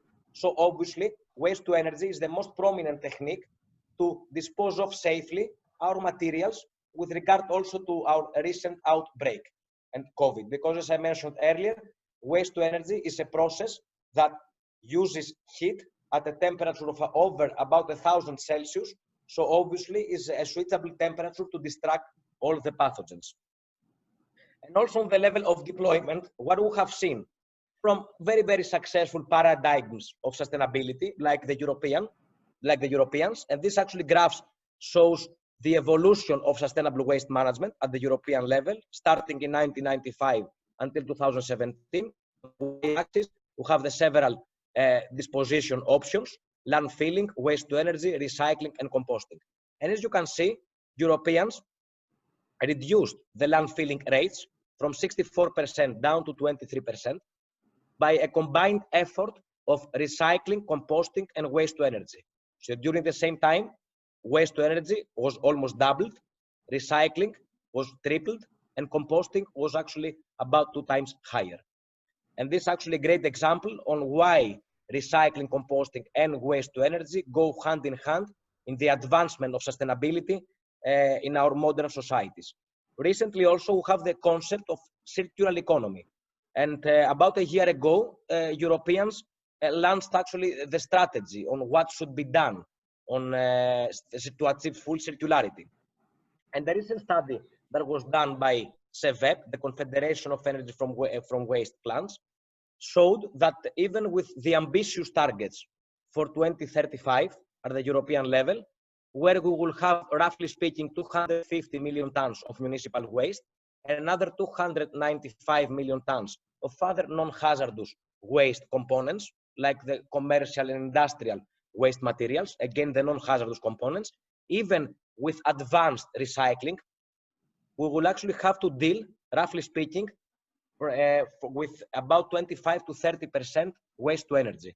So we will even show with advanced systems, well-educated citizens, and very ambitious targets. And if we accept also this magical thinking from my view scenario, we will have to deal actually with this residual fraction and to produce electricity. Otherwise, the only option will be landfilling and the use of land. In the case of India, it's actually a great opportunity, and according to a study that was done by our associate, Mr. Anepu, that I mentioned also earlier, and he actually assessed the mega cities of India, Greater Kolkata, Mumbai, Delhi, Chennai, and Hyderabad. These cities actually produce in total for about 45,000 tons per day. And obviously we have a low calorific value in India. However, this is not actually an obstacle. And even so, with this type of materials, we can produce up to 743 megawatts of power that can come in 2 forms, either electricity or heat for several purposes, like the industries or district heating for the cities. And this can actually save, roughly speaking, 8.3 million tons of coal per year. So to wrap up, waste to energy, technology that produces energy from waste that cannot be recycled, and it is typically landfilled. Successful examples of the world have proved that recycling goes hand in hand with waste to energy. Very, very important with regard again to COVID-19 outbreak, WT is key to remove hazardous materials out of our circular economy cycles, allows non-recyclables, saves land and greenhouse gases over the only alternative, which is landfilling. And at the end of the day, the terms or cycles in a circular economy need energy that can actually be provided by waste to energy. So again, I would like to thank you very much for the opportunity. Feel free, to ask me any questions or drop me a line later on if you want to discuss anything upon this subject. So thank you very much. Thank you, Dr. Thanos Bourtsalas. Your topic or your talk on waste to energy in the COVID-19 era has definitely inspired a lot. We all are living on this planet as if we had another one to go. That the way we are generating waste in our world, the earth does not belong to us, it is we belonging to the earth. If we all understand this, the importance of the R's, it can be reduce, reuse, recycle, refuse, rethink, and you add number of R's. Only then we can have a sustainable life. We can survive on this planet. With this note, I thank Dr. Athnas Bourtsalas a lot to give his valuable time and be present over here for us. Moving forward, I now invite Mr. Jiji Thomson, IAS officer, former Chief Secretary, Kerala, India. Sri Jiji Thomson has an official career spanning 36 years, and he has held many important posts both in Government of Kerala as well as Government of India. He was the sub-collector of Alappuzha district, collector of Palakkad, managing director of various PSUs like Kerala Civil Supplies Corporation, Kerala State Industrial Development Corporation, National Cooperative Development Corporation, National Agricultural Marketing Federation, and many others. He was principal secretary to many state government departments like revenue, investment promotion, higher education, non-resident care light affairs, corporation, transport, etc. As the first director of sports and youth affairs, he organized the second national games in Kerala in 1987. His organizational skills were in full display during the Commonwealth Games 2010 when he handled the critical functional areas. A born charismatic leader, he was a chief organizer of the Global Investor Meet held in Kochi in 2003. I request Mr. Jiji Thomson to please take the stage. Good morning, friends. Let me first of all thank Professor Sawant for giving me this great opportunity, and greetings to all my fellow panelists and all the viewers. Friends, I'm planning to talk about the various steps that the government needs to take. I'm basically from the government. And as Sonal mentioned in her introduction, I had spent some 3.5 decades in government, both in the state of Kerala as well as in Delhi, in the central government. So I'm just giving you a few areas where the government needs to step in to protect the environment. Now, the shocking impact of this pandemic has made us all think about the fragility of our daily existence, and it has brought about a renewed focus on our essential needs. And in doing so, it has prompted a debate about the interconnectedness and resilience of our food system and supply chains. It has also highlighted the importance of nature and improved access to it for people's both physical and mental health. The first area which I would like to emphasize is a need for a resilient and sustainable food and agricultural policy. You see, very often we go for increased agricultural production without considering the ecological imbalance that it would create. One good example is the farming practice that is being practiced in Punjab. We all know that rice is a staple food for more than half the world's population and is the primary cereal for most states in India. In the 1960s and 70s, India had given special focus to expand the acreage and yield of paddy through the Green Revolution to make the country self-sufficient. But now paddy is being blamed for contributing to a significant worry that the humankind is staring at, that is water scarcity. Now it's high time to move away from paddy and opt for water-consuming crops like oilseeds and pulses. Less water-consuming crops like oilseeds and pulses. Water exploitation is fast turning Punjab into a desert, and it is not at all in the interest of the country, as Punjab is the largest provider of food grain for national food security. Availability of water to farmers is the main hurdle in promoting diversification from water guzzling paddy. Now, friends, another area that I would like to emphasize is the reduction in greenhouse emissions. Professor Sawant in his presidential address has listed out all the details, so I am not going to any of them.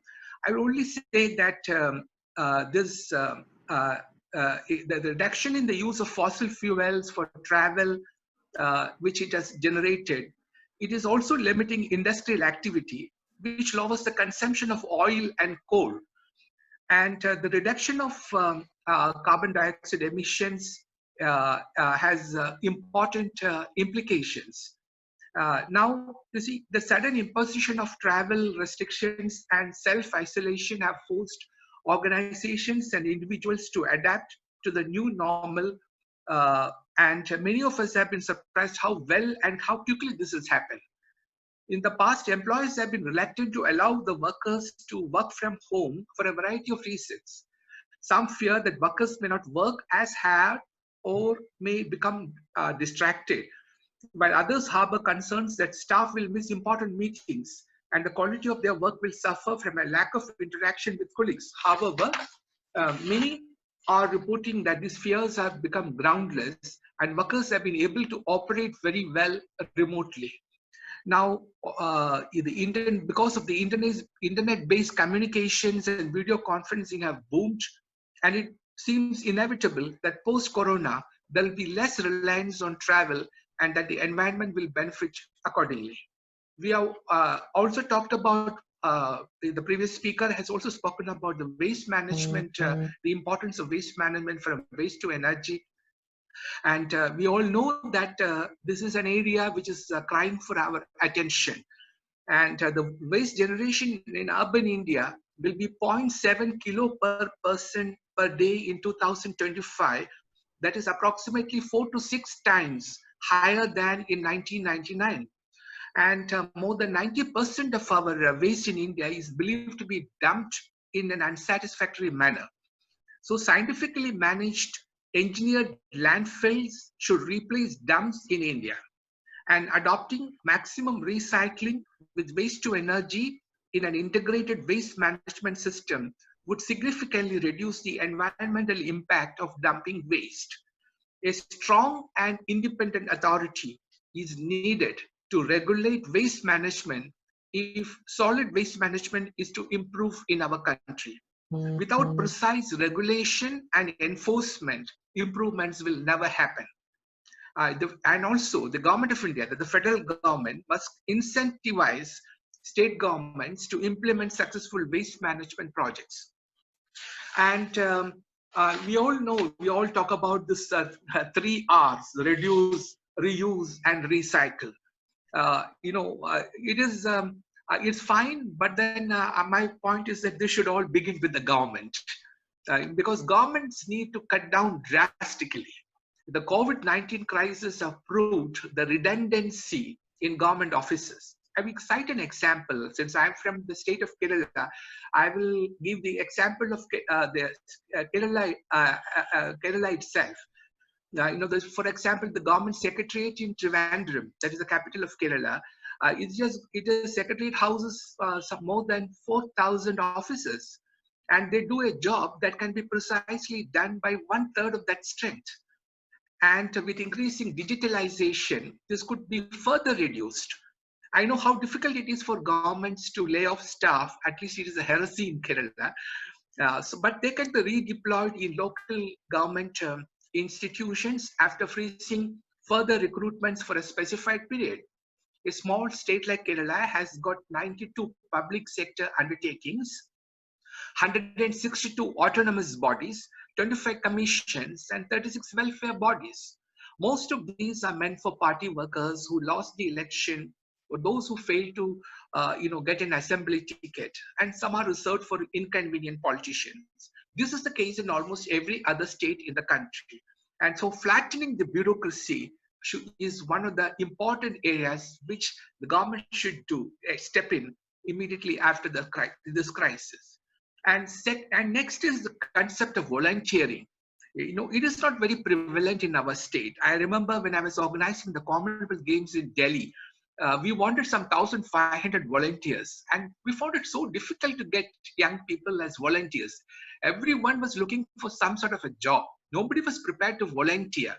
And this concept is not prevalent in the country. And this is something which we need to do, because there is so much of work to be done in waste management and in protecting watersheds, etc.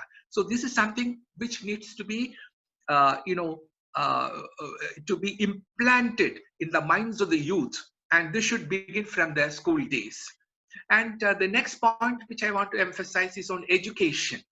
When you further your education, you can help others understand the importance and value of our natural resources. We need to teach children about biodiversity. Biodiversity is a key indicator of the health of an ecosystem. And we know that healthy ecosystems can clean our water, purify our air, maintain our soil, regulate the climate, recycle nutrients, and provide us with food. They provide raw materials and resources for medicines and other purposes. They are at the foundation of all civilization and they sustain our economies. And it is that simple. We could not live without these ecosystem services. And they are what we call our natural capital. And so this is something that needs to be drilled into the minds of our young people right from the school days. And then next point is on conservation of water. I need not talk much about this because this has all been emphasized. The less water you use, the less runoff and wastewater that eventually end up in the ocean. Now, methods for water conservation should be taught again from school level and should be incentivized. No building permit should be granted without plans for water conservation or rainwater harvesting. And Kerala has plentiful rain, but it's a shame that no concerted efforts are in place to conserve water or recycle wastewater.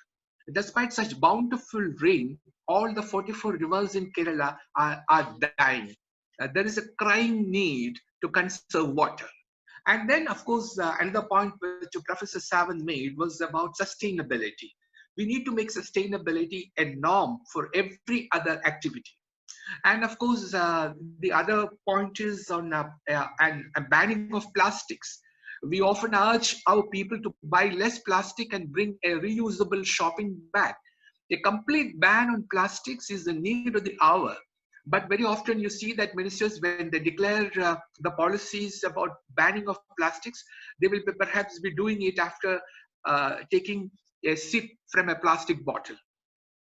And then the another area where government should step in is the use of long-lasting light bulbs. Energy efficient light bulbs reduce greenhouse gas emissions, and this should again begin from the seats of power. And then, of course, the next one is about afforestation. We all know that trees provide food and oxygen.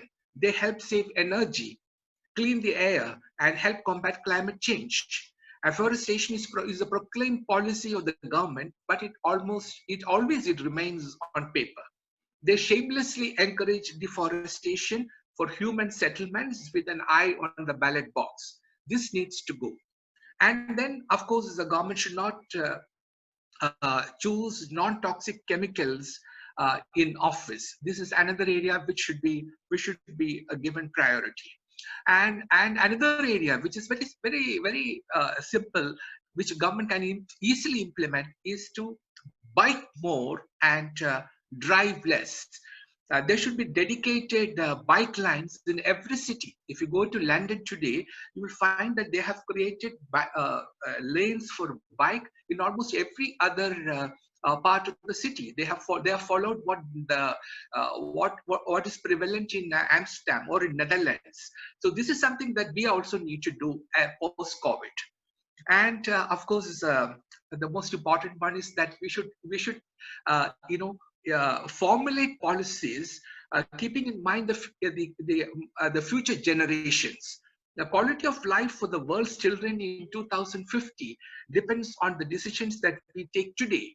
the need for change in human development for them to lead happy lives is something that needs to be taken care of. But it is our experience that governments seldom practice what they preach.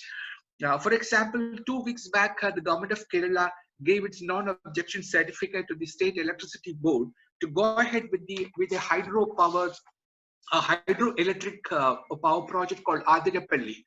Ecologists have been campaigning against it, and as it is not ecologically and environmentally feasible. Besides that, the power project would infringe upon the rights of some tribal people. They're called Kadar people, and there will not be enough water in the river system to sustain the project. The implementation of the project will also affect the waterfall and tourism activities in that region.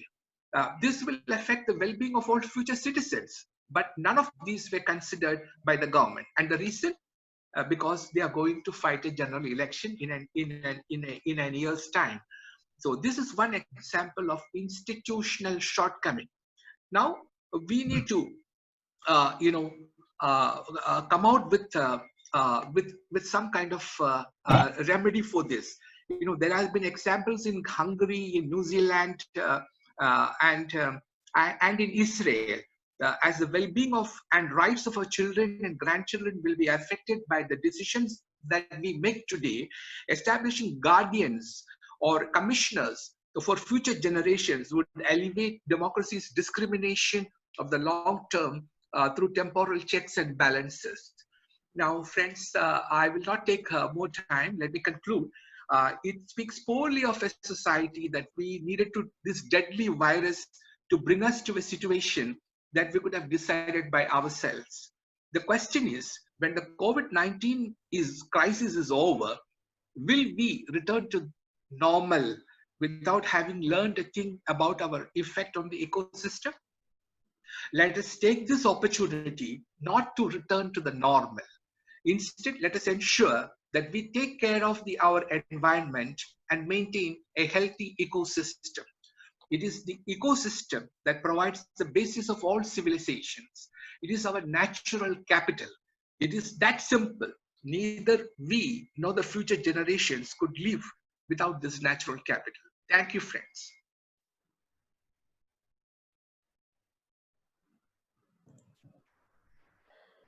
Thank you, Honorable Jiji Thomson, for your views on the role of governments for combating pollution from different sectors in conjunction with the pandemic scenario.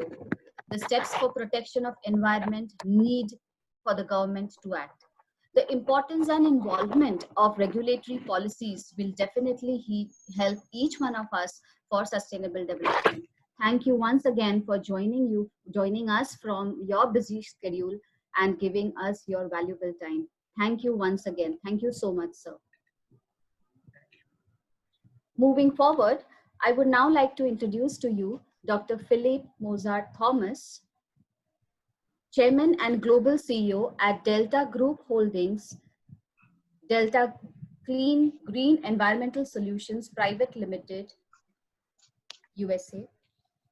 Dr. Thomas has a purpose and passion for public service. His qualities transcend his stewardship and leadership as the Chairman of Board, Global CEO, Ambassador, Distinguished Professor of Practice, and International Corporate Lawyer. He has over 35 years of experience in uniquely challenging situations in the global circular economy waste management ecosystem.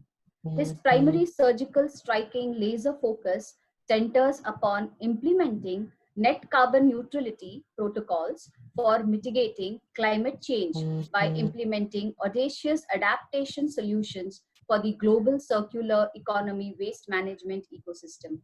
He was selected by the governments of the United States of America, the Caribbean community, together with the Cooperative Republic of Guyana, and served as a senior organization of American states. He was a postgraduate fellow, political and economic advisor to Guyana's ambassador to the White House and Oz, and representative to the Inter-American Defense Board, licensing to the Defense Board Foundation and Civil Defense Board. He has designed nation-building programs through national development strategies, sustainable national smart green, net carbon neutrality, environment planning. He has also assessed infrastructure rebuilding programs, policy, including the development of execution of capital investment policy in Africa, Americas, Europe, and Asia. He has held the position of chairman and CEO of Caribbean and South American National Conference. He's received the USA Congressional Gold Medal for the development of environmental and life science circular economy, sustainability, eco-cycle waste management as source protocols, and solar renewable energy programs. He's been the founder and chairman of Global Airways and chairman of board of Guyana National Council of Public Policy. He holds a Doctor of Philosophy, Government, Diplomacy and International Relations, Bern International University. He's also a Doctorate of Jurisprudence, Atlanta, from the Law School of John Marshall. He's having also an MBA and many other degrees. I now welcome Dr. Philip Thomas. Sir.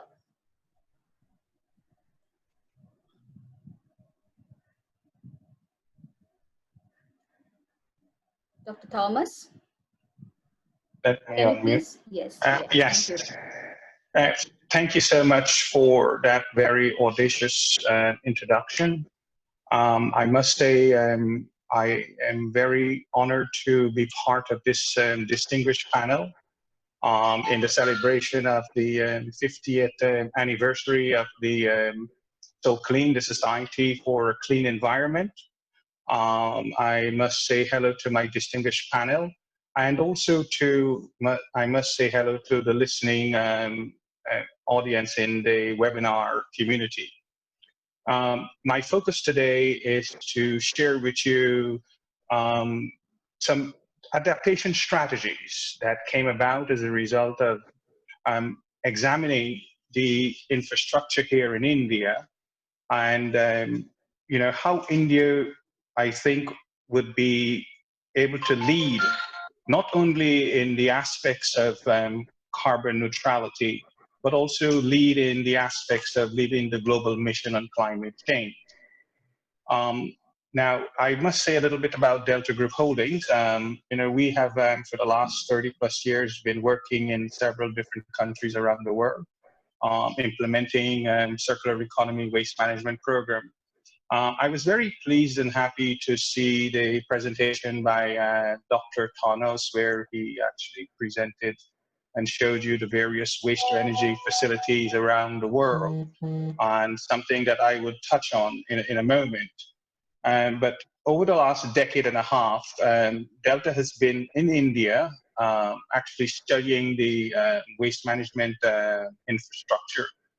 We were initially invited by the mayor of Mumbai, you know, some decade or more ago, to have a look at this to help to resolve the problem as it pertains to the waste management here, the scientific waste management that takes place here, especially here in Maharashtra state. In going through that entire program, we've also had the opportunity and the privilege of actually working with the National Green Tribunal, Supreme Court of India, in examining all of the private interest litigations, going back all the way to Almata Patel when she first action under Article 21 of the Indian Constitution, where she complained about the state of the environment and as it relates to how it affects the health.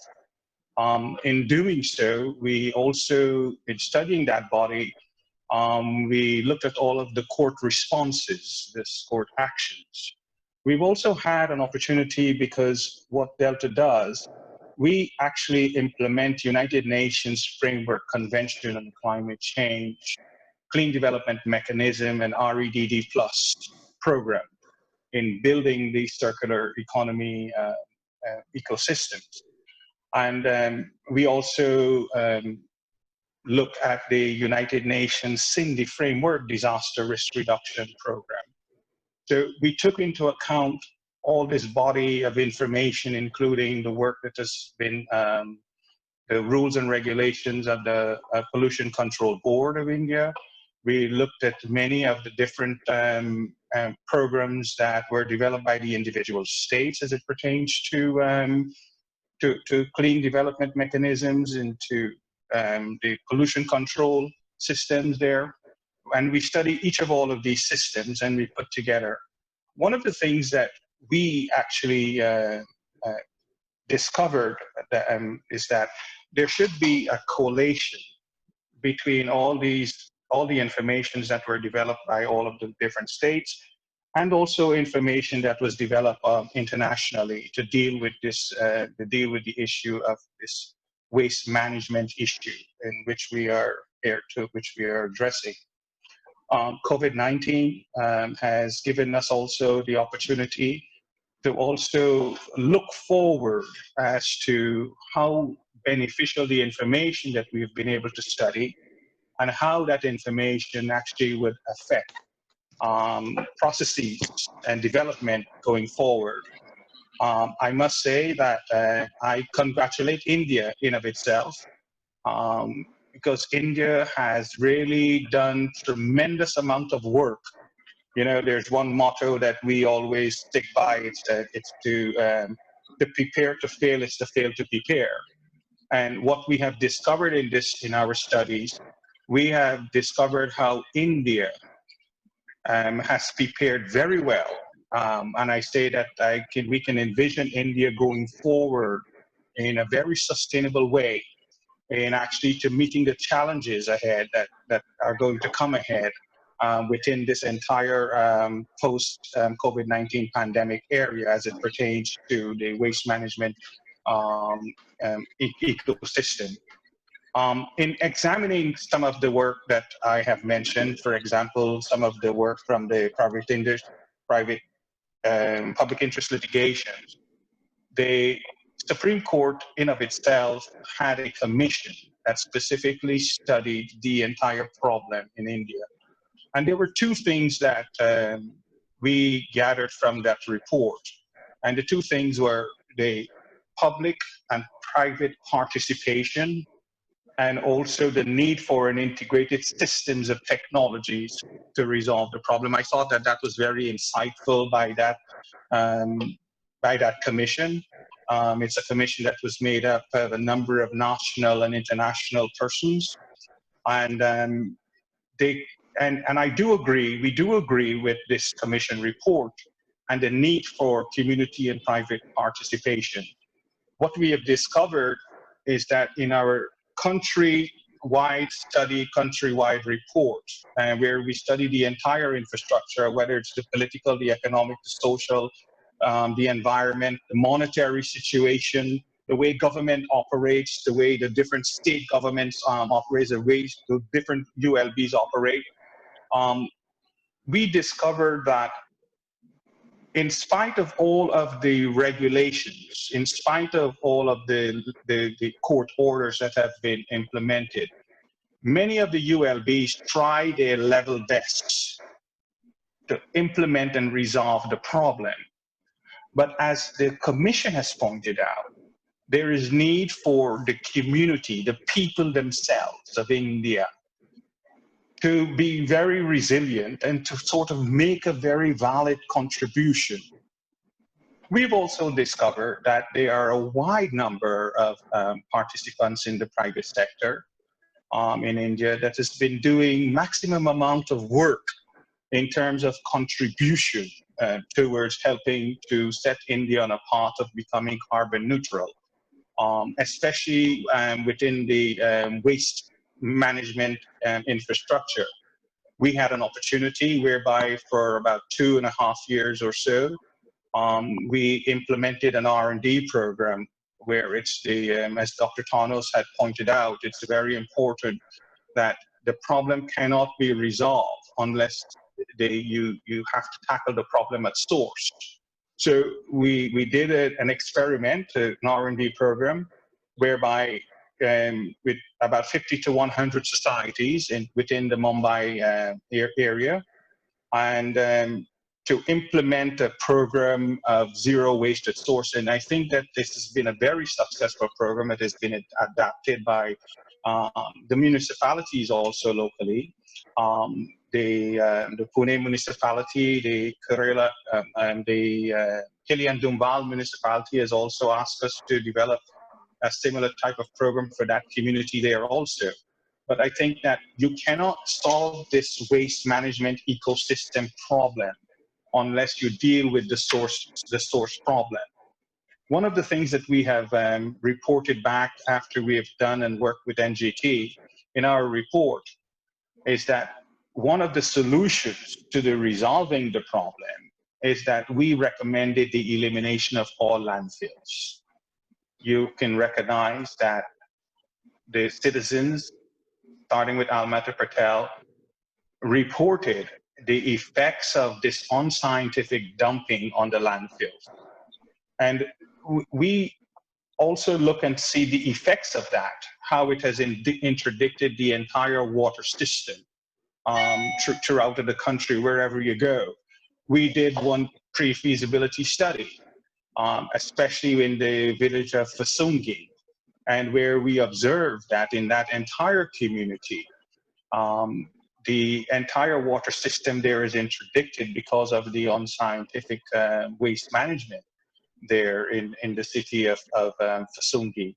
And so we have, in our analysis, decided that we can no longer, and we must no longer follow the traditional way of how waste management must be done.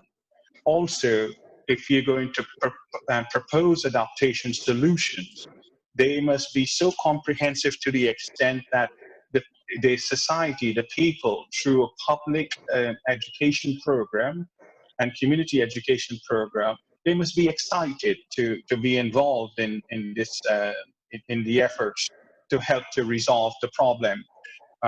You find that there are many individuals in the communities, they have this this NIBI approach or attitude, not in my backyard approach.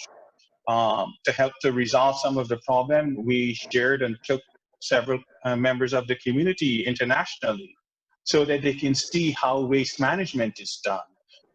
And so that they can understand that they can also achieve, those type of standards, especially in Europe, that the Europeans actually practice in terms of waste management.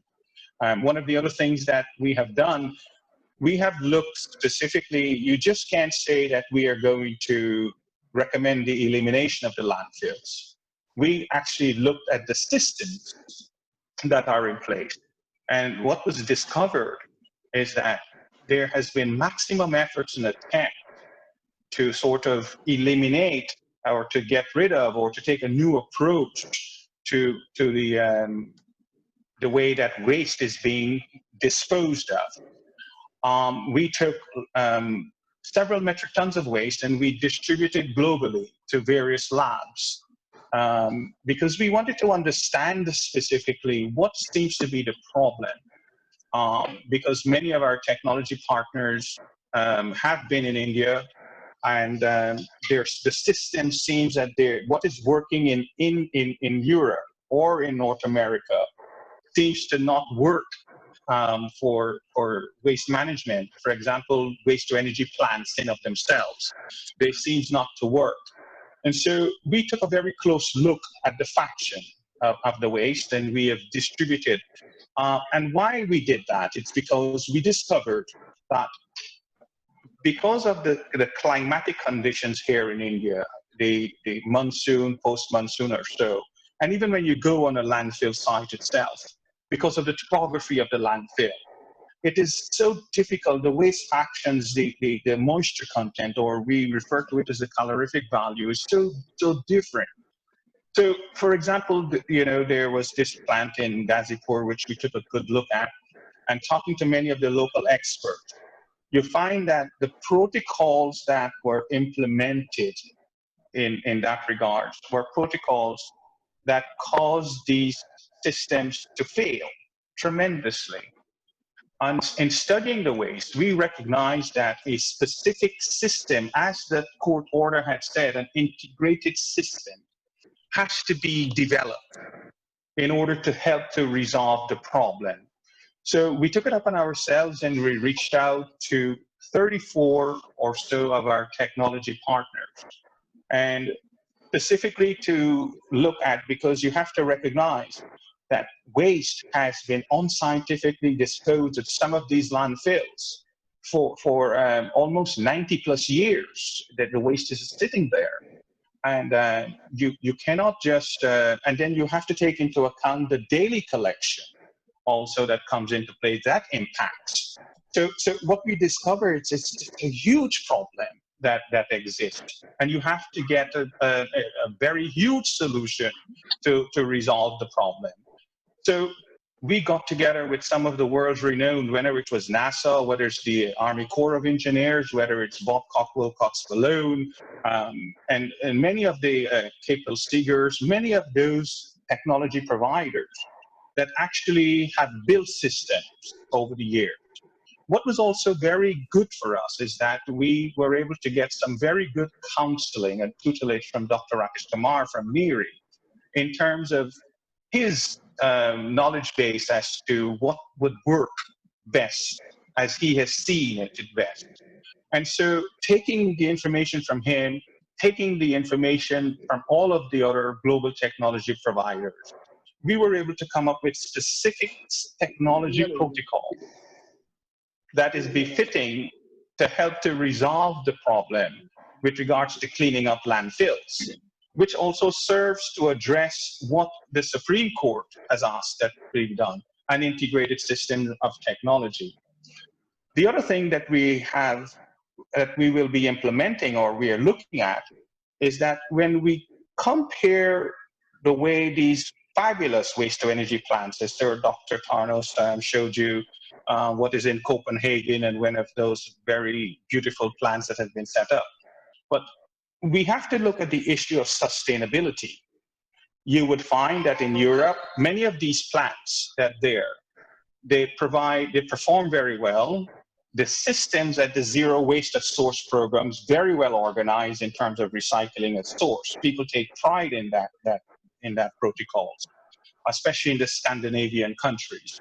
But you find that during the summer months, the recycling efforts are so well organized that, and also because they have come into a status or a position right now, these plants do not run during the summer months. They're closed. So all of the waste is being properly collected, being well sorted, and they sit there. And so in the winter months, then these plants start up back again to provide for district heat and to do all of the processing of the waste, etc. So looking now at India, what would be best what would be the best adaptation solution for India? Okay, fine, you get together, you bring technology providers together, because just not one technology would work. You cannot just go and say because this technology or this systems or these individuals, they have developed these plants, 300, 400 plants and stuff, that it would work for India waste. No, that's not going to be the case here to help India because of the uniqueness of the India's waste. So you bring all these people together, but you also take into account the issue of sustainability. So one of the adaptation solutions that we have proposed and we are going to implement is to also, and if you're pushing India to become carbon neutral, because you find that there are so many individuals that have done so much work in helping the situation. India has this, what is called the NSS, and the Honorable Jiji Thomson was speaking about there's this need for participation, volunteerism. India has this NSS service. We have been the benefit of doing maximum lack of tree plantation as a result of the university, the Mumbai University system, the students from there planting lakhs of trees as part of that entire REDD plus program in terms of this United Nations Framework Convention on Climate Change, the CDM and the REDD plus program. So they are very much NGOs. They are various organizations that are so involved, even the big corporates. You know, one of those organizations that with the climate change initiative that we have engaged with, and you know, some of the, whether it's Tata, whether it's Mahindra, whether it's Goodrich, they are all doing some fabulous work. Indian Oil Company, they have done tremendous work in mapping their carbon footprint. So all these things are there in place where, you know, India has prepared itself to move into this new dispensation of achieving carbon neutrality in terms of leading in climate change. But we also have to build systems to what is called to remediate and to clear up the existing ills that are causing problems in the society. So what we have done, instead of just saying, we no longer speak about building a waste to energy plant, because it would not work. And then when we look, it would be on the outside. You have to build waste management systems. And so we're proposing to build what is called these international ecocycle carbon neutrality park systems, which will comprise of both the CDM protocols and the REDD plus protocols, where you will have urban forestry together with the systems of technologies. And we feel that this is the right thing to do for India, given all of what India has been preparing for. And we find that this would be the appropriate adaptation protocol when it comes to developing what is called a circular economy waste management ecosystem for India in of itself. I think also what is very important is also that we need to find systems and ways of how we can educate individuals. One of the most difficult things that we discover is the changing. How do you change the mindsets of the individuals to adapt? What we have discovered in our studies, as was pointed out by the Honorable Jiji Thomson, there is a certain mindset within the municipalities themselves. They're very lethargic in terms of looking at new ways of how to change the mindset, how to do things, you know. So we have to embark on a very rigorous, I recommend that we embark on a very rigorous program to sort of try to educate even the municipalities themselves, you know, to let them understand that there must be a different approach. It's understandable, yes, that these engineers that works for the government, works for the municipalities, they went into school, they learned different systems, they learned different theories, they learned different approaches. But as we evolve,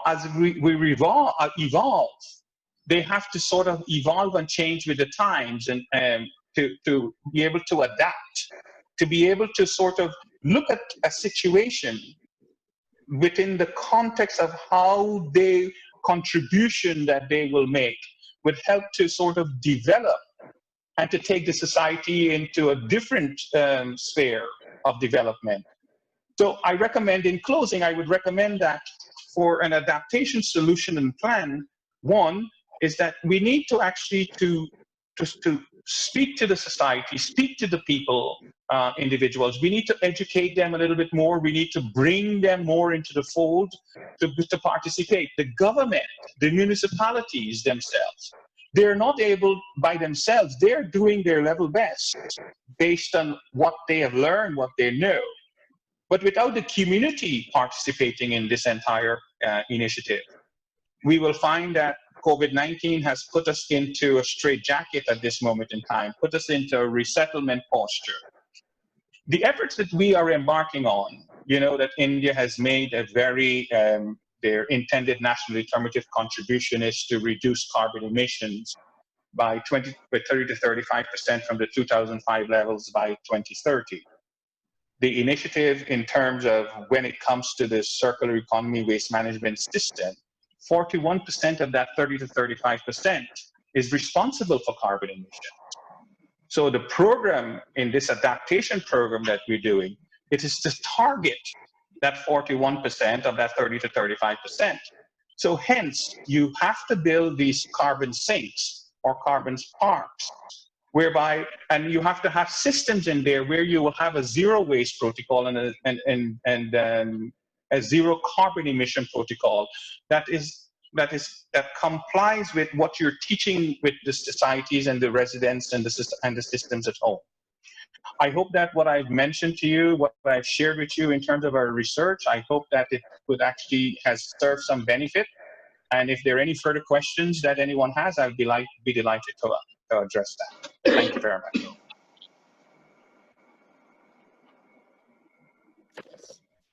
Thank you, Dr. Philip Thomas. We'll be taking up the questions in the question and answer round. Sir, your years of passion for public service, your depth of understanding of interfaces between different countries related to environmental issues are all an inspiration for all of us. Thank you for being with us today and inspiring mindsets for environmental perspective thought processes. Thank you once again. Thank you, sir. We now move forward. Now I would like to invite Mr. Ajoy Chatterjee, who's a consultant IMSAS auditor, International Maritime Organization based in London, UK, from India. Mr. Ajoy Chatterjee is a marine engineer having served the Government of India in the DG Shipping, Mumbai and allied offices for 25 years since 1983 and over 6 years as Chief Surveyor cum Additional Director General Shipping till December 31st, 2008.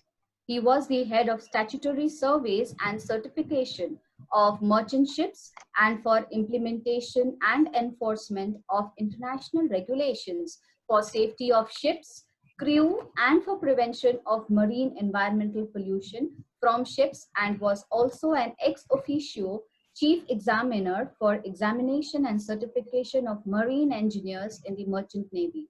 From January 2010, he was principal and head of the Great Eastern Institute of Maritime Studies, Lonavala, till December 2018. Concurrently, he has been retained as the expert consultant and lead IMSAS auditor at International Maritime Organization, London. Presently, he is the academic director, Marine Engineering of ADU Academy, India, engaged in design and delivery of e-learning program on maritime studies in India and overseas. We welcome you, Mr. Ajoy Chatterjee. Thank you, Zula, for a very good introduction. First of all, sir, can you please, sir, your voice is not very clear. Can you please take a mic, sir, to your mouth, please?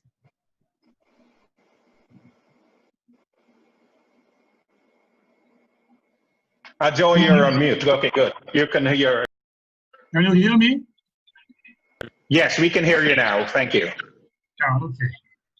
So, again, just to say a very good afternoon to all the fellow panelists and participants from far and near who have come to this wonderful program organized by Socleen, and I'm especially thankful to Dr. Thomas and Dr. Sawant giving me an opportunity at the International Forum for speaking.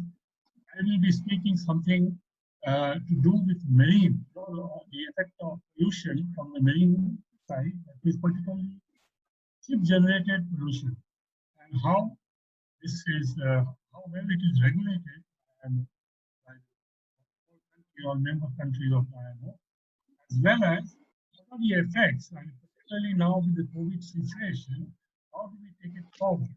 So I would like to first talk about international shipping a little bit. That's my background. And then I will go on to the effect of pollution. Sorry to interrupt you, sir. Sorry to interrupt. Yes. Can you please lean more towards the mic, please? Okay. Can you hear now?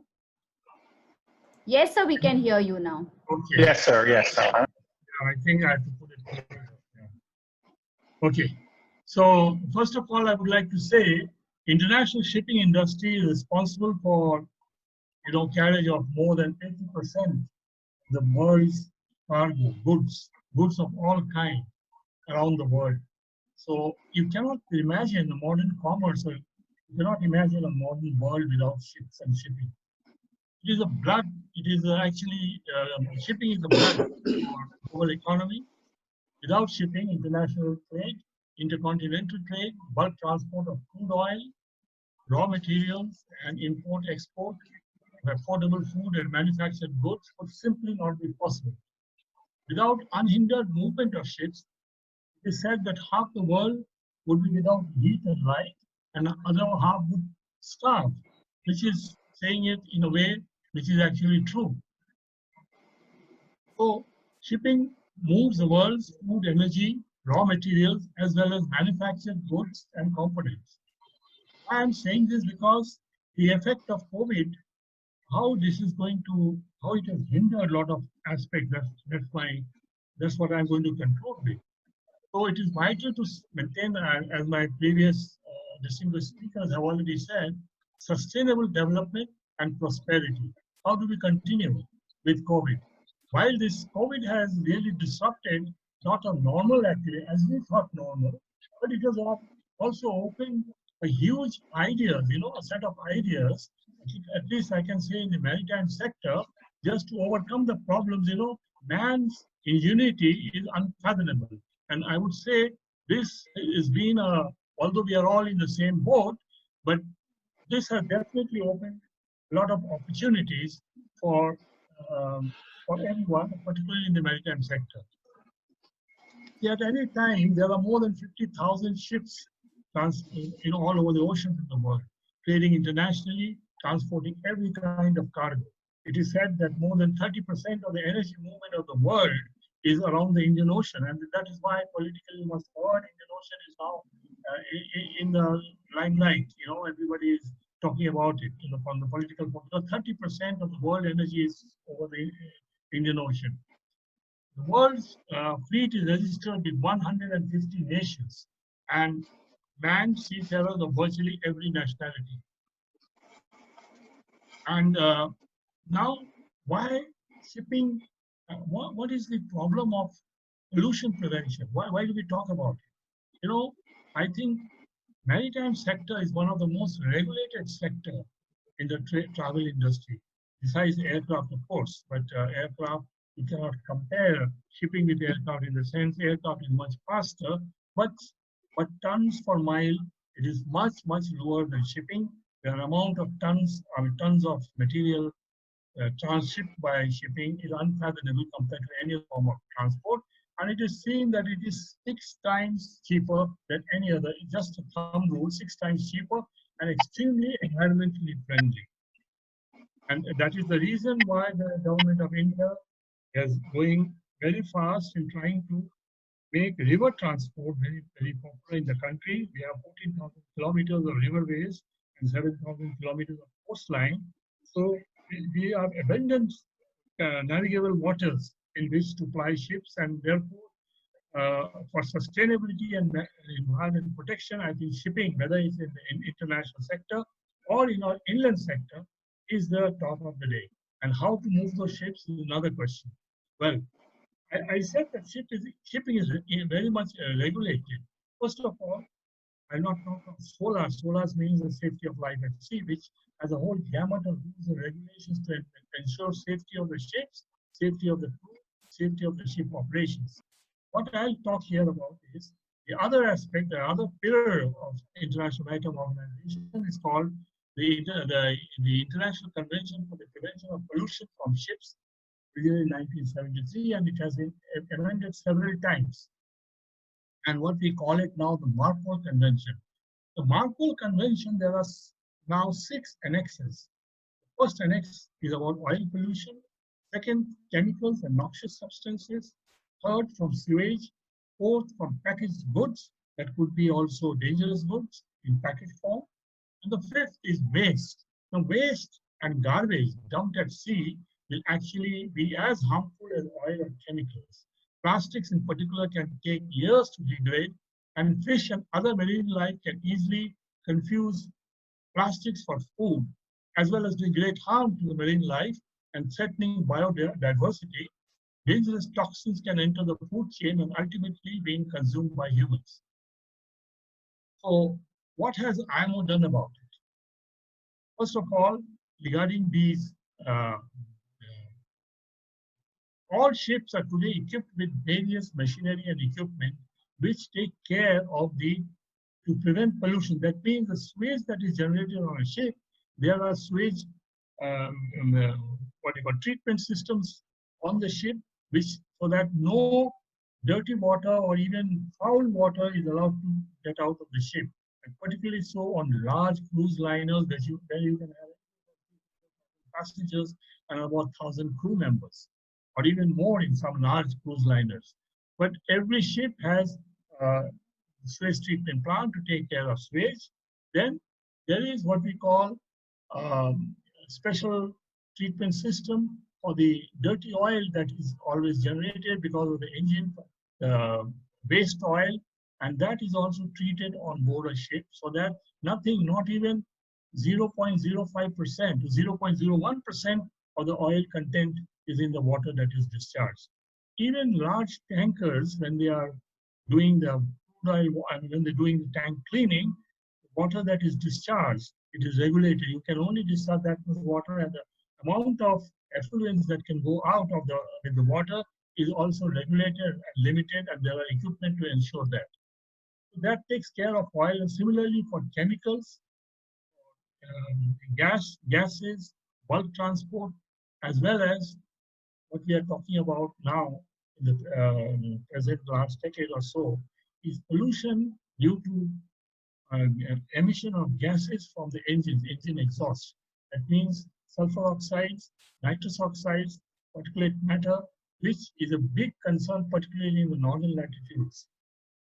Therefore, now as of January 2001, there has been a limit using a very type of fuel which has not more than 0.5% sulfur, so that the sulfur oxides are not generated to the extent that can be harmful. And it is coming to force on 30th of March this year. Those ships which do not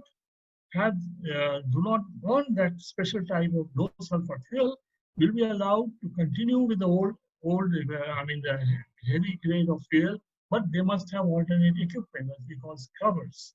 And the scrubbers again are clean so that the effluent of the discharge from the scrubbers do not get into the sea. So you can see to what extent regulations are in place. Similarly, you have the other aspect is this is ship-generated waste. The 6 annexes look after the 6 ship-generated waste. But there is another aspect of pollution which is also a concern of ours and which has now seen the light of the day. It is called the ballast water management. Now, what is ballast water? Ballast water, many of you will know, is taken on board a ship for stability and can contain thousands of aquatic or marine microbes, plants, and animals, which are then carried across the globe from within the ship. That means that the ship discharges its cargo to stabilize it and make a voyage. It has to take on water. A thumb rule is about for every 100,000 tons of cargo carrying capacity, it will have about 30,000 tons of ballast water capacity. That means if it discharges 100,000 tons of oil in a port, let's say Mumbai, which has come from the Gulf, it will have to take in around 30,000 tons of ballast water from the port in Mumbai, or wherever the port of discharge is. Now, when it again loads, it goes back to the loading because the ship goes one way empty, a tanker. When it goes back to the loading port, it has to, before it starts, as it starts loading, it has to discharge that ballast water, which it has picked up from Mumbai. So it is discharging the ballast in another ecosystem, and this is where the problem arises. It creates invasion of the aquatic species in a different ecosystem, and it has been done. Scientists and marine biologists have found out that it is potentially very dangerous, and it has devastating consequences for the local ecosystem and the fisheries. So ballast water is also a separate convention, standalone convention, which is also takes care of this. And now there are treatment systems on board fitted, or otherwise a chemical treatment system, which again has very stringent standards so that it doesn't be counter what you call pollutant, because you have to finally discharge the effluents. So it is again regulated. The other aspects to consider, ships, have to be, when they travel in water, there's a chance of it rusting. The outside hull of the ship is exposed to seawater, which is saline. Even in fresh water, it will rust. And at the same time, when they travel through water, they consume less fuel when the hulls are clean. Hull means the bottom of the ship, which is in the water. And they must be clean, they must be smooth, and free from all microorganisms and also barnacles, algae, and molds which adhere to the ship. So the scientists call them free riders. They again transmit, go from one ecosystem to other. Not only they also, there's a transfer of aquatic species, invasive aquatic species, but also it slows down the speed of the ship, as well as because then the ships have to burn more fuel, and that again is a cause of air pollution. So what was done for a long time was using special paints. Now these paints contain what we call TBT, tributylene tin. But TBT has been found to be extremely hazardous to marine life, and it is therefore now banned. You cannot use anti-fouling paints like TBT. At the same time, you got to protect the hull. So it's a big challenge for engineers, and sometimes costly alternate paints are used. But nevertheless, TBT is another issue where, hull fouling is another issue. So these are the aspects of preventing pollution from ship-generated waste.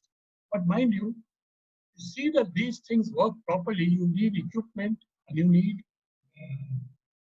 machinery items fitted on board, which should be in working condition. And there's the question of maintaining these systems, because the ships, as I told you right in the beginning, are highly regulated. And if they are regulated, that means they are occasionally they are inspected and surveyed at periodic intervals. We call it surveying of ships, inspection of ships, and it's very, very stringent. And based on a successful inspection and survey, the ship is issued with a statutory document, the statutory certificate approved by the flag state of that ship. And there are recognized organizations who do this work. The problem is, in COVID situation, this has been faced. How do you inspect a ship without going on the vessel? So I am very happy to tell you, and there has been this remote inspection and testing facilities. This is nothing new. It has been there for quite some time, about 10, 20 years ago. But right now, this has suddenly, the COVID has opened a huge vista that, my God, we can do this without a person actually going there. And all that is required, it's not very expensive to have that.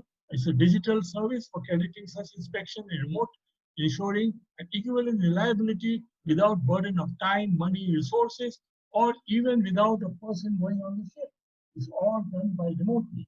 So right from the inspection of the ship's bottom underwater to the machinery items and operational items, everything can be done on remote, and it's catching up very fast.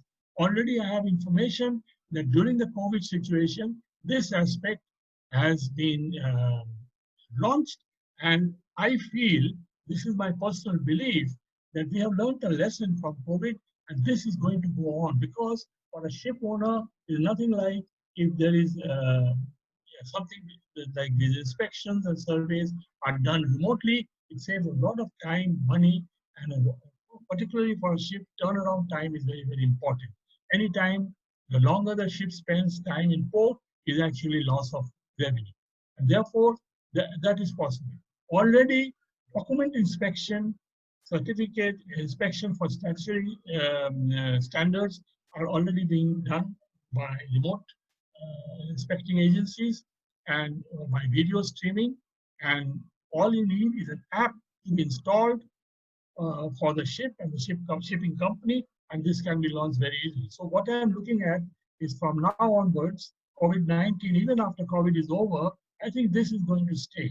This is one area I can see that post-COVID, the inspections of ships will very much be done on a remote basis. The other aspect, gentlemen, I would like to talk about, while we say about remote inspection, IMO has been seized with the idea of the maritime automatic surface ships. That is, we call it MAS. MAS is now well underway within the IMO, and to determine how existing IMO regulations can be leveraged to ensure that autonomous ships are safe, secure, and environmentally sound. Well, you might say that if we can launch spaceships into the atmosphere and control it remotely, why not ships? Sure, it can. The only thing is, a ship is a huge piece of equipment. It's a huge. It's like a hotel or a industry moving in the water, and there are many aspects of it, and lot of them, many times there is intervention required to set things right if it goes wrong. But this is being very quickly overcome by technology. So probably another 10 years time, we will have already on trial, but I think a rough estimate could be another 10 years time. We'll have several autonomous ships, but that doesn't mean that seafaring technology will be lost, because to run autonomous ships also you need seafarers with a seagoing experience to be able to run it remotely. So these are the things what I'm seeing post-COVID as of now, and how COVID has taken because of COVID, there has been a leapfrog jump of technology to operate and run ships satisfactorily, efficiently, and keeping all the regulations, implementing all the necessary regulation and safety and security of ships. The other aspects post-COVID, which I think my previous panelists will also agree, we are talking of waste management. India is the largest ship recycling country in the world. As one of the speakers mentioned about the 3 Rs, there's nothing like three. I mean, there is absolutely a perfect example is the shipping industry, because it ensures, the ship recycling ensures that after reaching the end life, operation life, the ship does not should not pose any unnecessary risk to human health and safety of the environment, because each and every component of ship is reused or resold for some other use. The steel is very profitably used. Those who are familiar with Alang is the largest ship recycling yard in the world. There are several ships at a time being recycled. Now the question happens, what happens after COVID? Because this is a very, it's very difficult to think of social distancing in a ship recycling yard, because the workers have to get into very congested areas inside the ship's hull and remove equipment, and it's very difficult that you will have everything sanitized to be able to work. So, to be very realistic, I don't think the effects of COVID is going to go away very soon. And I hope not. I hope things get normal the earliest. But the point is, we have to plan to see that even if there are some issues about maintaining social distancing, sanitizing, ship recycling industry is one aspect where we have to think of ways and means how to continue with the industry. Because if you don't have ship recycling, you can't have a healthy shipping industry. Because ships have an end of life. And end of life today, the rules are so strong. And even before the ship comes for recycling, it must have what you call IHM. IHM is an inventory of hazardous material. A ship has to carry that.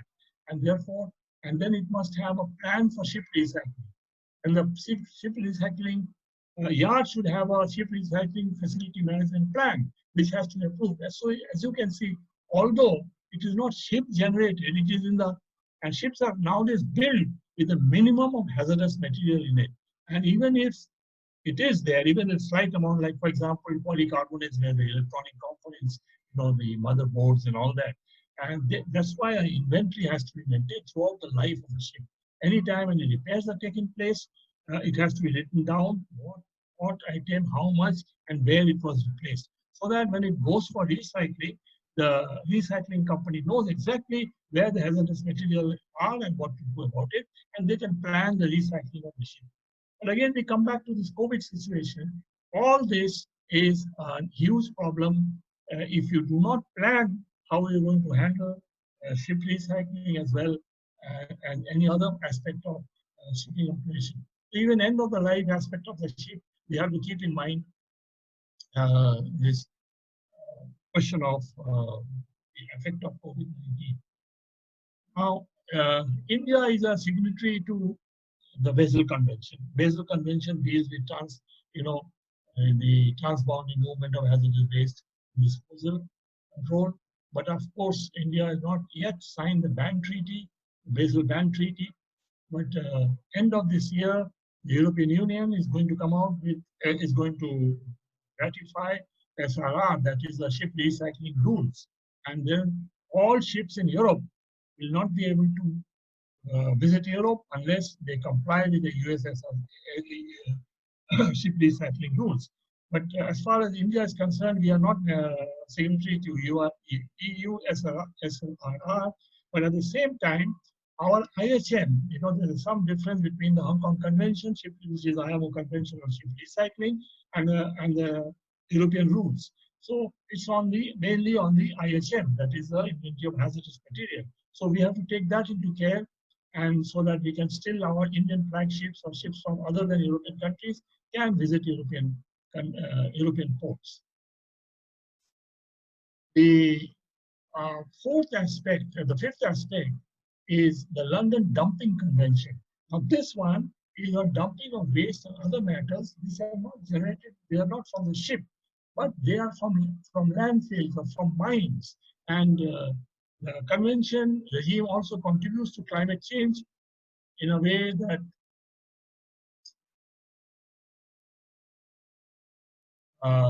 the dress material adopts a precautionary approach, prohibiting the discharge of waste at sea except for few or permitted lists such as dress material.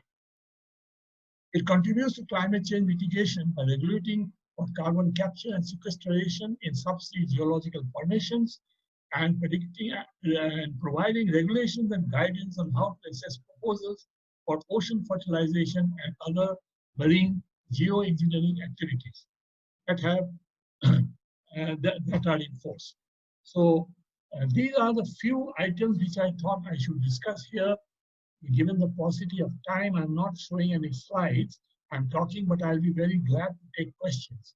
But I will not complete my presentation unless I talk about the other very important aspect of shipping, that is the effect of pandemic towards relief of seafarers, the crew change problem. Now, why I say crew change problem? Because at any time, there are estimated more than 1.6 million seafarers sailing on ships internationally, about 60,000 ships worldwide, and of these, they will require to travel to and from ships. Anytime, say, 50% will be joining a ship and another 50% leaving a ship. Because ships, the crew work on contract basis, anything from 4 to 9 months at a time, and they are away from their homes, away from the country, away from the dear one, and they need to get home. And there's also a question of fatigue. So they have, because it is a 24/7 job on a ship for any seafarer, whatever rank he may be. And therefore, now in this pandemic, this has very badly affected. I'm told 40,000 Indian seafarers are still languishing on ships. They finished their contract period and they have nowhere to go because ships are not allowed to enter port. And even if they enter port, if you have to sign off, you're put under 14-day quarantine, both ways. When you get off the ship, again, when you come back to your own country, 14 days either side, you're put on quarantine. And here, where the government has done a lot. The Director General of Shipping has issued standard operating procedures of how to take off a person from a ship in these COVID times, what are the standard procedures to be followed, and how he has to work. Nevertheless, because India is a big country and there are so many agencies, government agencies, who are, I'm afraid I have to say this, but it is not absolutely streamlined. So you go in one port, he says, no, you need not be quarantined for the port. You have to be quarantined. The port seafarer is running from pillar to post. So all these things have to be streamlined so that the seafarer is not necessarily harassed. If he has to come on a 2 months leave and he spends 14 plus 14, 28 days in quarantine, then imagine his plight, his mental and emotional situation. So concerted efforts and measures to address the key manpower issues is to do with how to handle and this, as I said, this is not only COVID time, it's going to go on for quite some time because countries will still be suspicious about whether you're carrying the virus with you or not. See, on a ship, if you are on a ship, it is absolutely, very high standards are maintained for sanitizing, and although you don't have doctors on a ship, on a general cargo ship, you don't have any physician on a ship, but there are enough medicines for and other PPE for maintaining your safety. At the same time, what happens is when ships come to port, many people visit the ship. They are customs agents, immigration officials, stevedores, and so many others who come and go. And anybody can bring, he may be asymptomatic, he might carry the virus with him, and the poor seafarer is affected and doesn't know till he goes to another port. 14 days later, when he has to sign off, they find that he's also having some virus. So, willy-nilly, the seafarer gets infected. It's not that it is ship-generated, not at all. It is due to the virus coming from a shore. And therefore, we must have very strict standards of those aircrafts. I can see from the several videos in the news what the airline industry is doing. And nevertheless, their air crew only make a voyage of maximum 2 to 3 hours, or anything for 2 to 8 hours maximum. And then they sign off. They leave the aircraft and they go home. Not so for seafarers. They remain on board till their contract is over, maybe 4 to 8 or 9 months later. And therefore, they have to keep healthy. And when they sign off, they should be, already IMO, the International Maritime Organization, and UNCTAD, that is the United Nations Commission for Trade and Development, have issued a joint statement.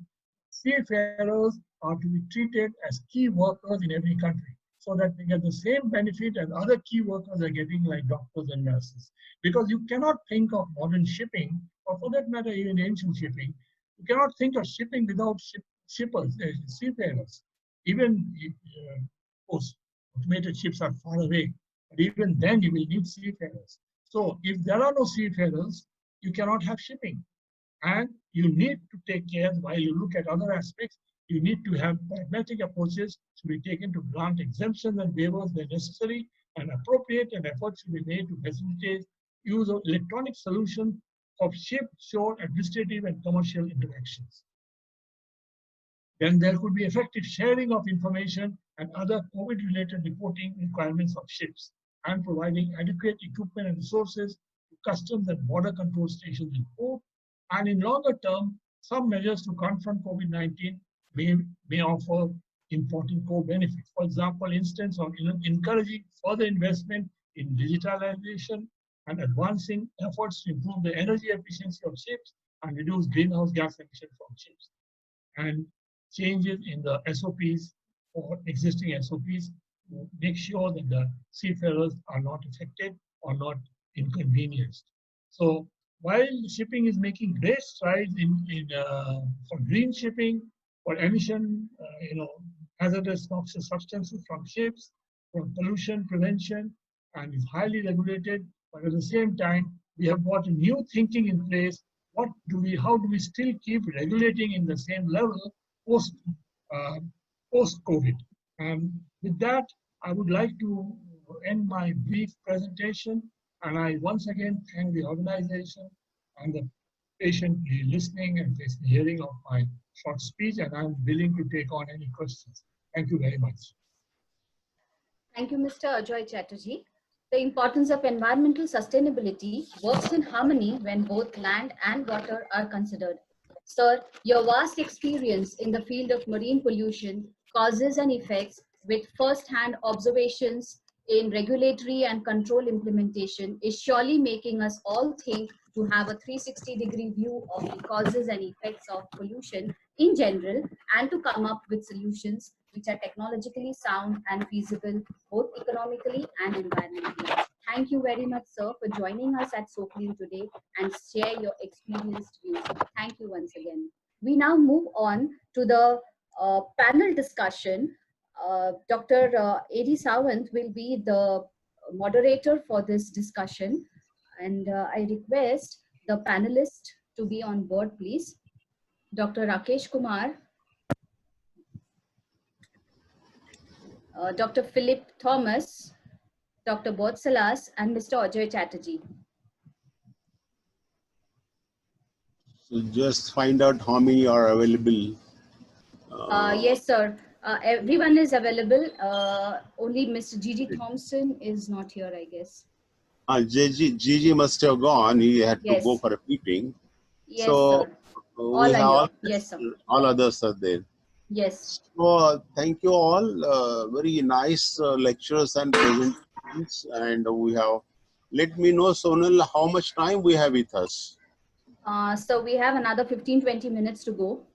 for a panel discussion. We'll have the Panel discussion, okay. we can wind up in 10 to 15 minutes, sir, and then question answers. We have few questions. Okay, so the great resource persons will have 10 to 12 minutes for the panel discussion. And as I see that the pandemic is not under control, I was just taking the count yesterday. 1,45,000 new cases have been added in last 24 hours. So the world is stunned. We all are experts. In the country, India also is at the great risk for this pandemic, and governments are, I believe, highly confused. But nevertheless, the control and things will happen. But then, as we look into the environmental issues and the management, and excellent lectures each one of you have given, each area is very important. But I would ask Dr. Rakesh Kumar that how do you look CSR laboratories, Needy, head of the environment for this country, are you going to planning? There shall there be new norms, standards set up for citizens, cities, urban development, planning, transport particularly are expert becoming into that thinking, many avenues of traffic control and pollutions and for industries. So please tell us that where do you stand? We are all stand that what are going to be new norms for all of us? Actually, it's very difficult time, and it's really difficult to even answer all of the questions that you raised. But few things have been initiated. For example, Central Road Research Institute, which is one of the CSR institute, has come out with transportation guidelines. So if people have to get transported in metro or in a bus or trucks and all that, and material has to move in trucks, so what kind of norms should be followed? And a guideline has been presented to Dr. Harshvardhan. So they will notify it as we go ahead, and some of these guidelines are being used. The other one, which is regarding social distancing and how do we safeguard ourselves, I think we have to depend on ICMR because they know things better, how things are moving. I just want to share with you what is CSR doing in this current times. There are 5 verticals in which CSR institutions are working, and the first one is relating to diagnostic and testing. So CSIR is in the process of already CSIR 5 labs are testing already using RT-PCR methods, and there is an institution called IGIB which has developed this paper-based diagnostic technique by which you can test it at a very low cost, and within half an hour your results are out. So in another 2 weeks time, probably it will become operational, and that will be very helpful to the society. The second aspect is where we are looking at drugs repurposing, meaning all the well-known drugs for various other purposes, leprosy drugs or anti-malaria drugs, are being thought as a potential antiviral drugs which could be useful. So institution like IICT at Hyderabad and Central Drug Research Institute in Lucknow and a few others, we are doing that and helping out government in terms of which are those drugs which you can use. And there is an institution called IIM Jammu, which is coordinating Ayush related herbal products, which is being taken for clinical trials. So those are undergoing clinical trials. And if that happens, we will have something very, very useful, which is coming up. Oh, The well, other we're very happy. We're very happy to know all these planning developments here. And the other 3 things that is being done by CSR institutions together, in this case, all 38 institutions in India are working together. So one is relating to, creating personal protective equipment and masks and ventilators, devices, robotics. So there are many institutions working together, and I'm glad to share here that the design of National Aeronautical Laboratory for overalls, for PPEs, have been now accepted. Almost 30,000 units are being manufactured now every day. Earlier we had an issue. Ventilators are now being manufactured indigenously using our technology. And I'm not naming mask because that's something which is very common. Everyone is. Yeah, this small. And the fourth one where significant work is happening is on diagnostic related supply chain. So if I have some material which is available in different parts of the country, and but the other side doesn't know that it's available. So on that we have created a platform. It's called Arogya Path that got launched just last week, where anyone who needs any drug related thing, PPE related thing, instrument related things, that's the demand can be created and the suppliers can come on the platform. So that's also has been very done recently. From NEERI side, we have a testing laboratory which we are doing at Nagpur, which are hub in this Vidarbha region, and we are also working on some very unique disinfectant and those are for personal protective related equipment. So that's where we are right now. So lots of preparedness against the disaster that's going on, and I'm sure the listeners and all of us should be very happy that the preparedness of a government through CSR laboratories, all of them, and particularly NEERI, is doing very well, and we should be very hopeful. All of you must be knowing that the app developed by NEERI is wonderful in collaboration with the health department of the government, so giving the instant data. So then excellent. Thanos, are you there? So how will you look Yes, at I'm here, of course. yeah. So how do you look at the US has suffered the most advanced country where we are seeking the guidelines from this USA, everything that right from medicines to infrastructures and all that. But then unfortunately, US is becoming the most sufferer. That's a very shocking to the entire world. How do you look at this? Absolutely, absolutely. There's actually a big concern at the moment in the States. At the university level, we haven't actually made any decision on the opening of the fall. Most likely, we will be doing actually online classes for another year. At the federal level, there is no actually a clear guideline or a description on what should be done. Also, there is actually a big conflict between actually the administration and the specialist of the field. For example, Dr. Fauci, who's actually an expert in this field, has actually found many obstacles because of the current administration. So that all this together is actually a very big concern for the country. However, we hope also for the best. When the discussion goes to the investments, because obviously, I mean, now the economies are resetting. So, and you can see, for example, that the states have already released about a $2 trillion aid for the country. The Europeans followed about the same amount, and the Chinese. So now I think it's actually a very good time for us to see what should be done for the future. Strategically speaking, I'm not really convinced that the states have made the right decisions with regard to the investments, considering also that most of this federal aid is destined for the old businesses of America, like the fossil fuel sector, shale gas, etc. The Chinese, I would say that's actually half-half. 50% of their investment will go to the fossil fuel sector as attenuated. Another 50% most likely will go to sustainable development. Whereas the Europeans have put all their efforts and all their emphasis only on advanced technologies and on sustainable development.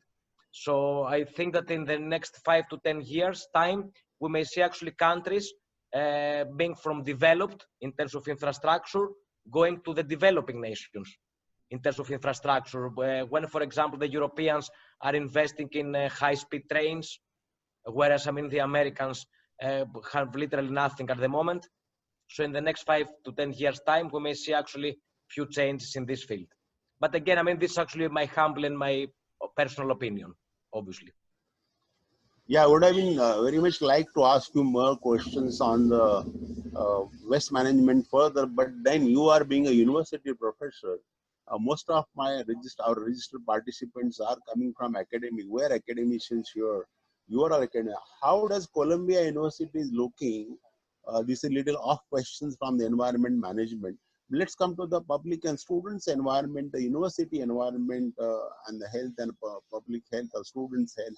How do you how have you planned to cope up the academics and the examination as of now? Yeah, so I mean, actually, all the Ivy Leagues and the American universities were very proactive with regard to the outbreak. So, I mean, we had the lockdown in the beginning of March, even well before the federal announced a lockdown for the country. So, on the 3rd of March, the university shut down, and we actually transitioned to online classes, courses, and exams. However, as I mentioned earlier, now we're actually designing and discussing what should be done for the future, for the fall and the spring semester. At the moment, we're considering actually a hybrid model where we will be hosting both in-class and online classes. The main challenge that we do have also in the States is has to do with the visas of the students, because now we have admitted actually many students that we're expecting them to come sometime in September. However, because of the visa issues, we may have to postpone or even skip actually one semester. So now actually we're having actually discussions every week. Hopefully we're gonna come to a decision according to the Dean's office by the 10th of July. Oh, I see.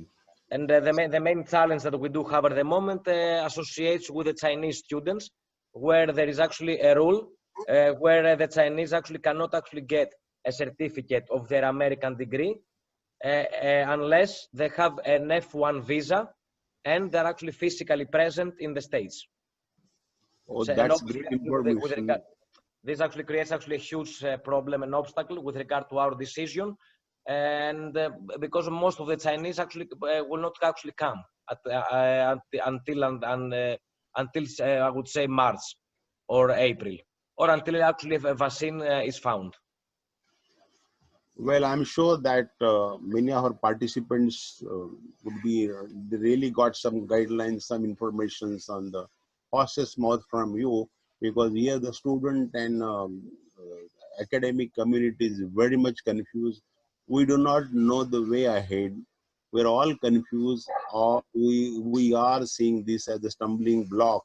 We don't know what the next tomorrow or the next week's planning or this month's planning coming for the Indian academics, including online teaching is fine, but examinations were really stumbling block we have seen in the COVID. So we'll have to really, we are looking really the way ahead, how to proceed and the solutions for this. So thank you for that input. Because of paucity of time, we can't go in more discussions. Coming Of back course, to, Professor Sawant, actually, I will keep you updated about our possible solution. And please, if please, you want, actually, you can actually have another discussion at a later time. we can have that for academician special discussion coordinated with you, the US University, Columbia, and maybe MIT, Stanford. Let us know if we Absolutely. can seek some guidelines. Yeah. We will definitely do so, as long as we have actually a solution. As I mentioned, most likely we will have a solution by the 10th of July. So I will definitely keep you updated about that. That's great. That's great. Coming back to Dr. Philip, carbon neutrality is a great issue, but in the waste management, you are very patent circular economy, 3 Rs, reuse, recycle. How do you look into this? Because this is being handled, Dr. Philip, this is being handled by the rag pickers or the waste collectors. And these are the materials which will have the maximum contaminations coming from anywhere, streets, from home to the streets. How do you look at the waste management post-COVID? Shall we be free to handle all this waste that is generated, municipal municipal solid waste and any other waste, the risk factors? Then how do you go ahead with the waste management? First of all, Dr. Sawant, I would like to make this statement, in looking at adaptation programs, we must collectively commend the rag pickers, as you call them, or scavengers, as some others call them. They have been at the forefront of this India environmental protocol. And one of the things that I do as I move around India is to ask you guys to call them environmental engineers. Because had it not been for these individuals, you see, because they're on the landfills, they need dignity.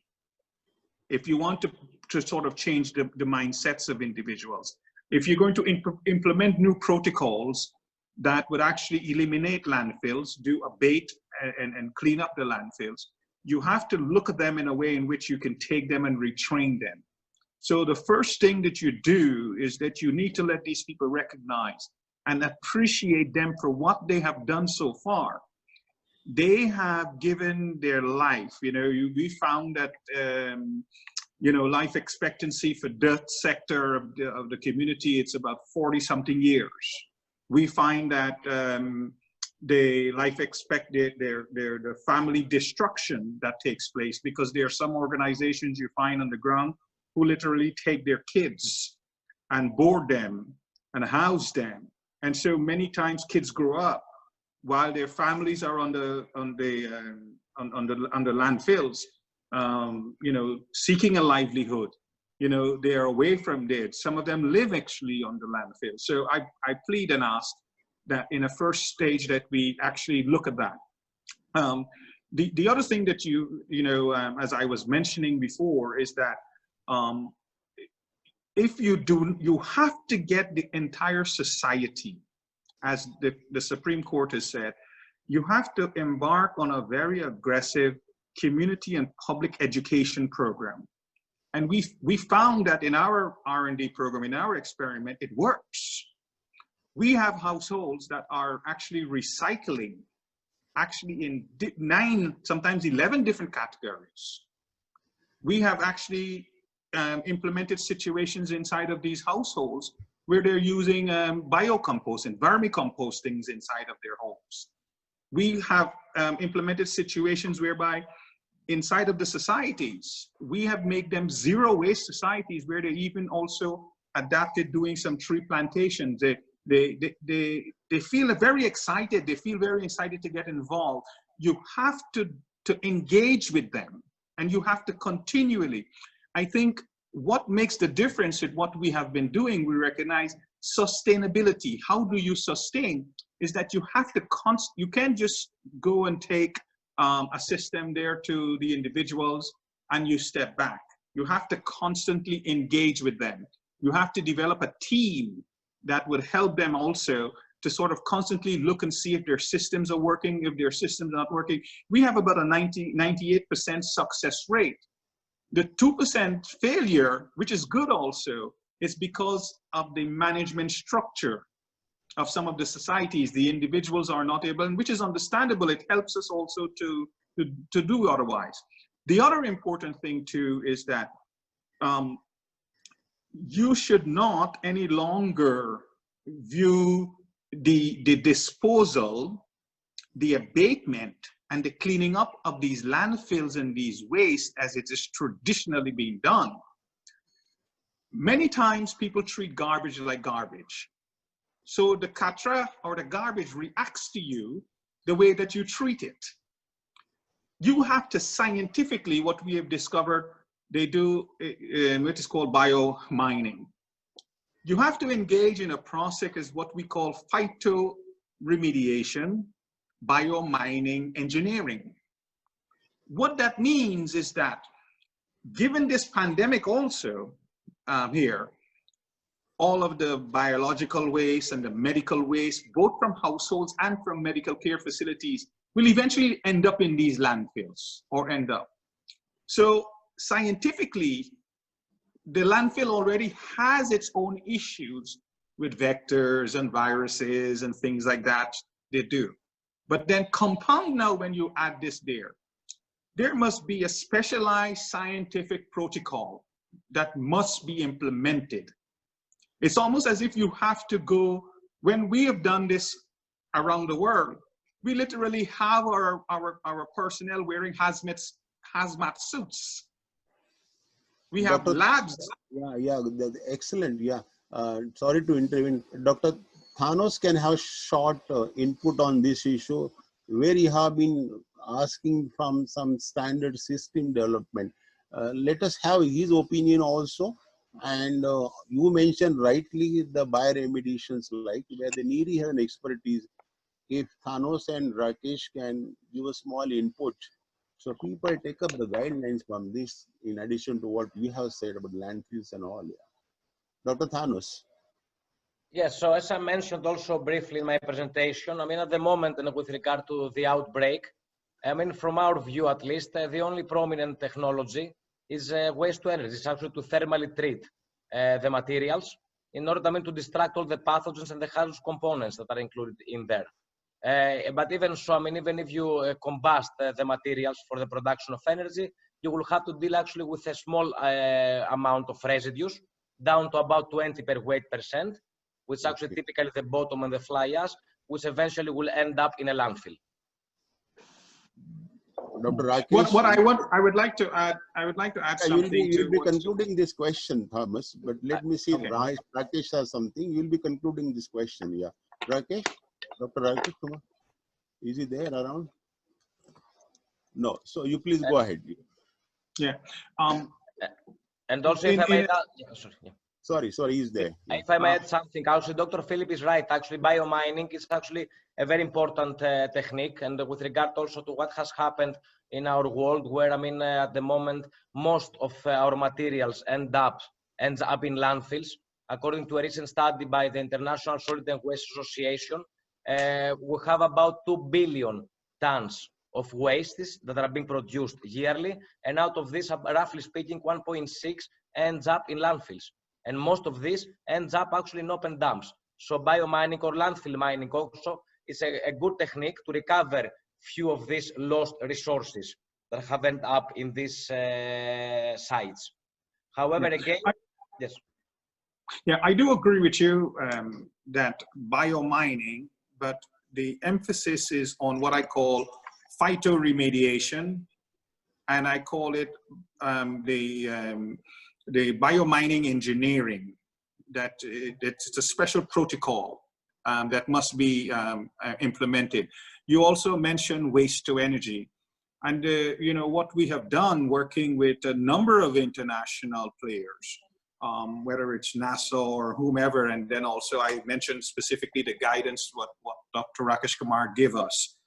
We looked at the old iron steel blast furnace, and we repositioned that blast furnace using regenerative burners, right? Because India's waste in of itself, the corrosivity, the acidity, the flammability, these things that you had to take into account. You know, Dr. Tarnos, that there is a requirement that when you're going from flue gas to syngas, there must be a constant burn rate existing there. Mm-hmm. So we developed specialized, we got together with all these technology providers and developed a specialized, and what we call it a cataclysmic gasifier, where we reposition these blast furnace. India's waste, because of the calorific value and moisture content, has to be specially treated, especially legacy waste that has been sitting there for all this time. So, and all of the systems in terms of how you approach the waste itself there. And you know, so this is what some of the things that we have done. So in summary, special attention needs to be played when we're talking about abatement and cleaning up of landfills in India, especially with the legacy waste. It is, you cannot take what is happening in Europe and bring it in India. You can take what is happening in South Korea and bring it in India. You have to develop specialized technologies to deal with specifically the culture in of itself, the way the Indians, the way they eat, the food that goes into the landfill in of itself, the acidity, the corrosivity, the flammability, the burn, all these things must be studied and had to be studied, and we spend an inordinate amount of time studying these things in order to come up with the right technological protocol for processing India's waste. I think that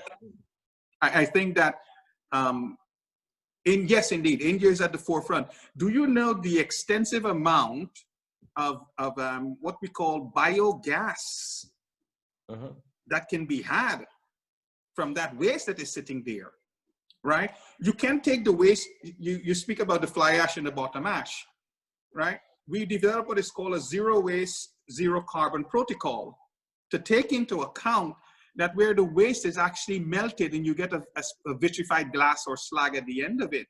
Something that you would have gotten if you had, we have taken a quantum leap beyond pyrolysis and beyond the traditional things. You have to do that. Beyond plasma, we have taken quantum leap, and to move the process beyond that. Until you sort of put the time in and study this COVID-19 coronavirus period also, we have many of our conferences via Zoom. And it's amazing to see how all the technology providers get together and excited about it. Eh?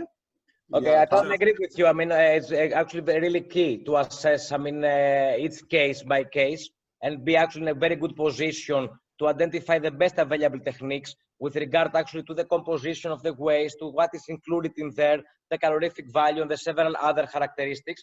But when the discussion goes to the technology, at the moment, we only have actually few specific technologies that have been deployed and deployed in communities. Not magical thinking, or I assume this and that, or I develop something in the laboratory. We're talking about deployment. And in terms of deployment, the only proven technology, when the discussion goes to the beneficial uses of the waste materials, is actually combustion, waste to energy based combustion.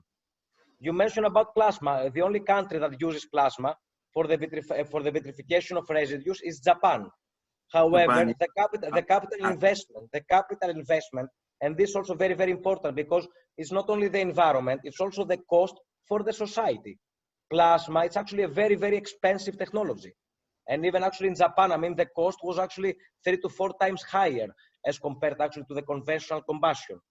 Then also you mentioned about gasification. I will just give you one example.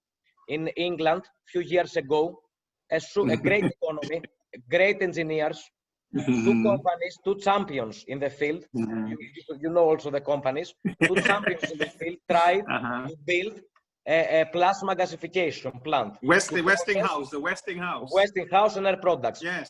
It was a JV. The Tees Valley, the 2 Tees Valley, over exactly. $1 billion spent. So after 5 years of trying to build these plants, they conclude that guys, we cannot do it.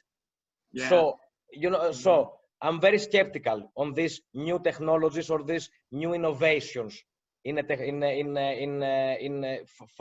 provide a solution.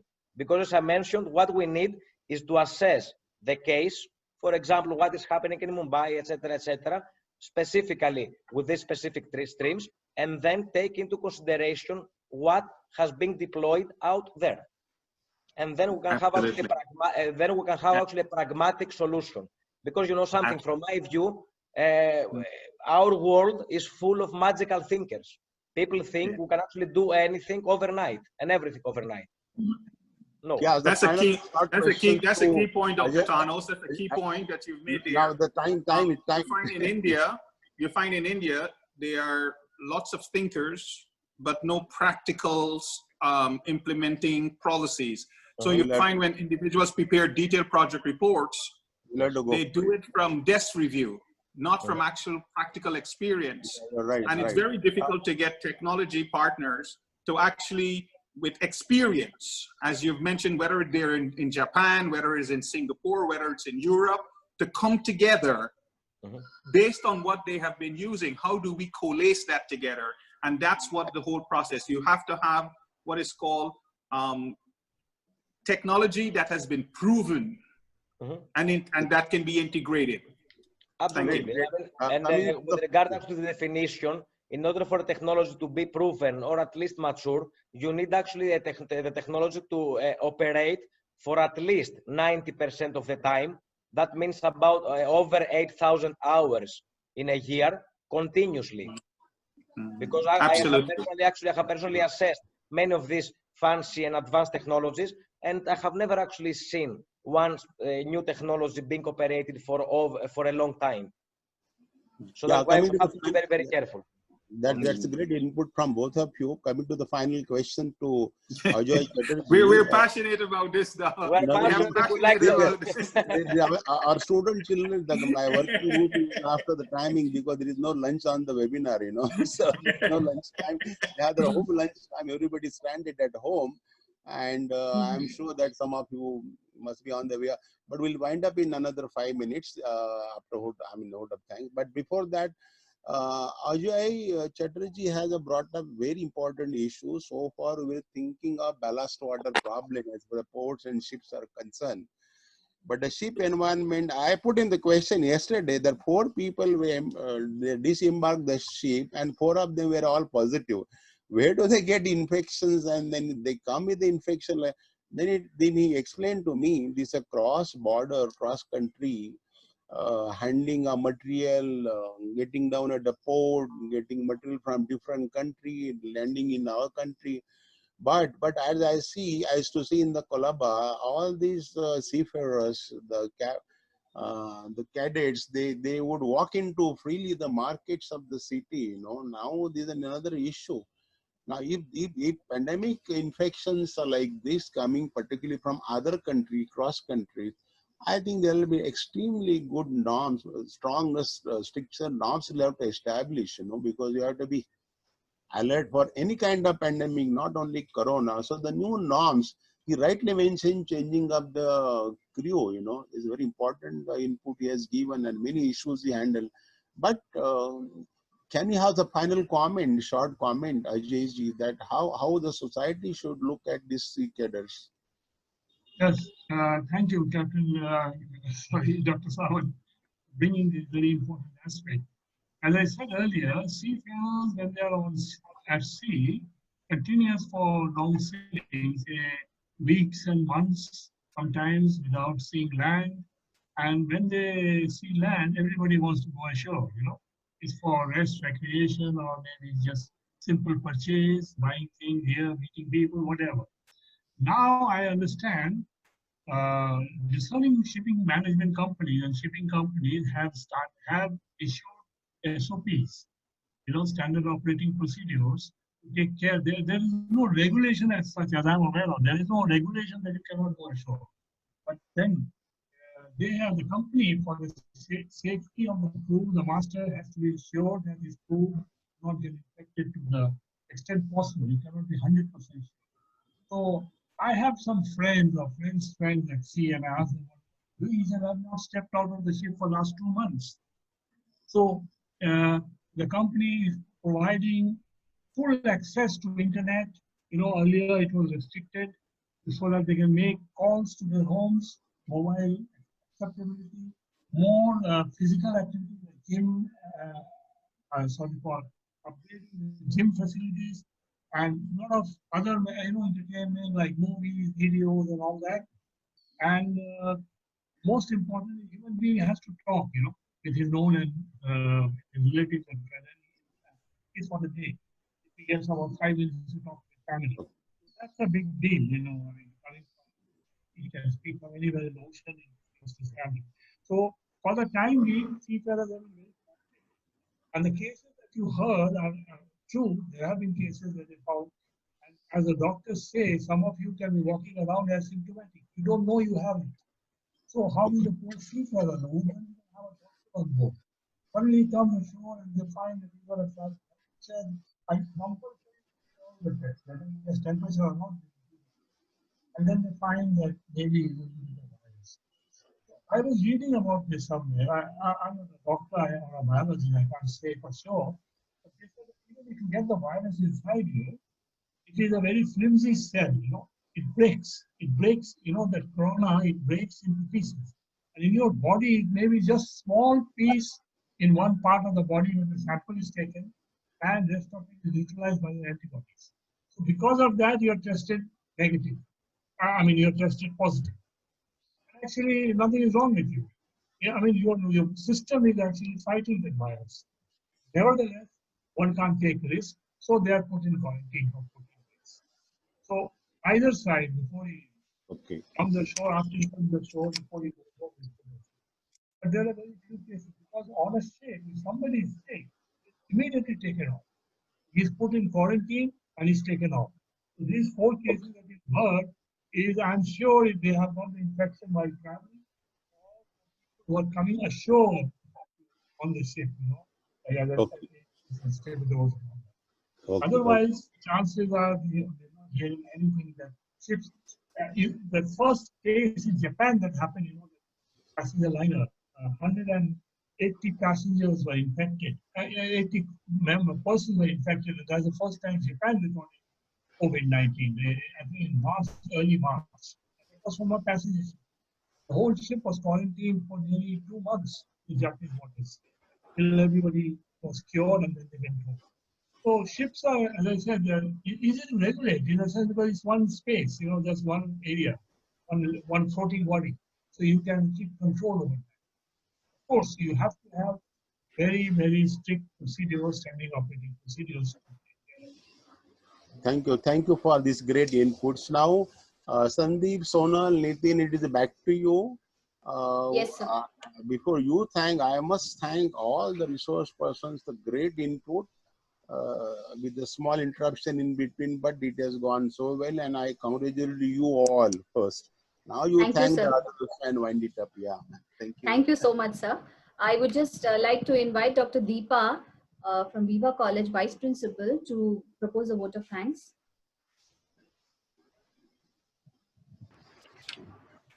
Hello, I am audible. Yes, Deepa, you are very much audible. Good to see you. Yeah. Thank you so much, sir. And yes, it's good to be a part of this particular webinar, and I was really very happy to be associated with it. So, not taking too much of time, I would do the necessary thing, that is extend thanks to everybody. It is my pleasure to extend vote of thanks on this important day wherein we are celebrating the Golden Jubilee year of Socleen. And I guess this international webinar can be the best thing that can be done to celebrate this Golden Jubilee year. So on, yeah, I mean, sir, international webinar, and then, this where we have got a lot of disconnect, physical disconnect from people. This technological connection should always be there if and when possible. So it was a good medium for all of us to get connected. I would like to extend my thanks, sincerest thanks, to Dr. A.D. Sawant, sir, who's president of Socleen. His belief in doing things for environment, for the society, for humankind, for mankind, for every living organism in this present on this earth is something that cannot be explained. His enthusiasm is far beyond all of us, the youngsters.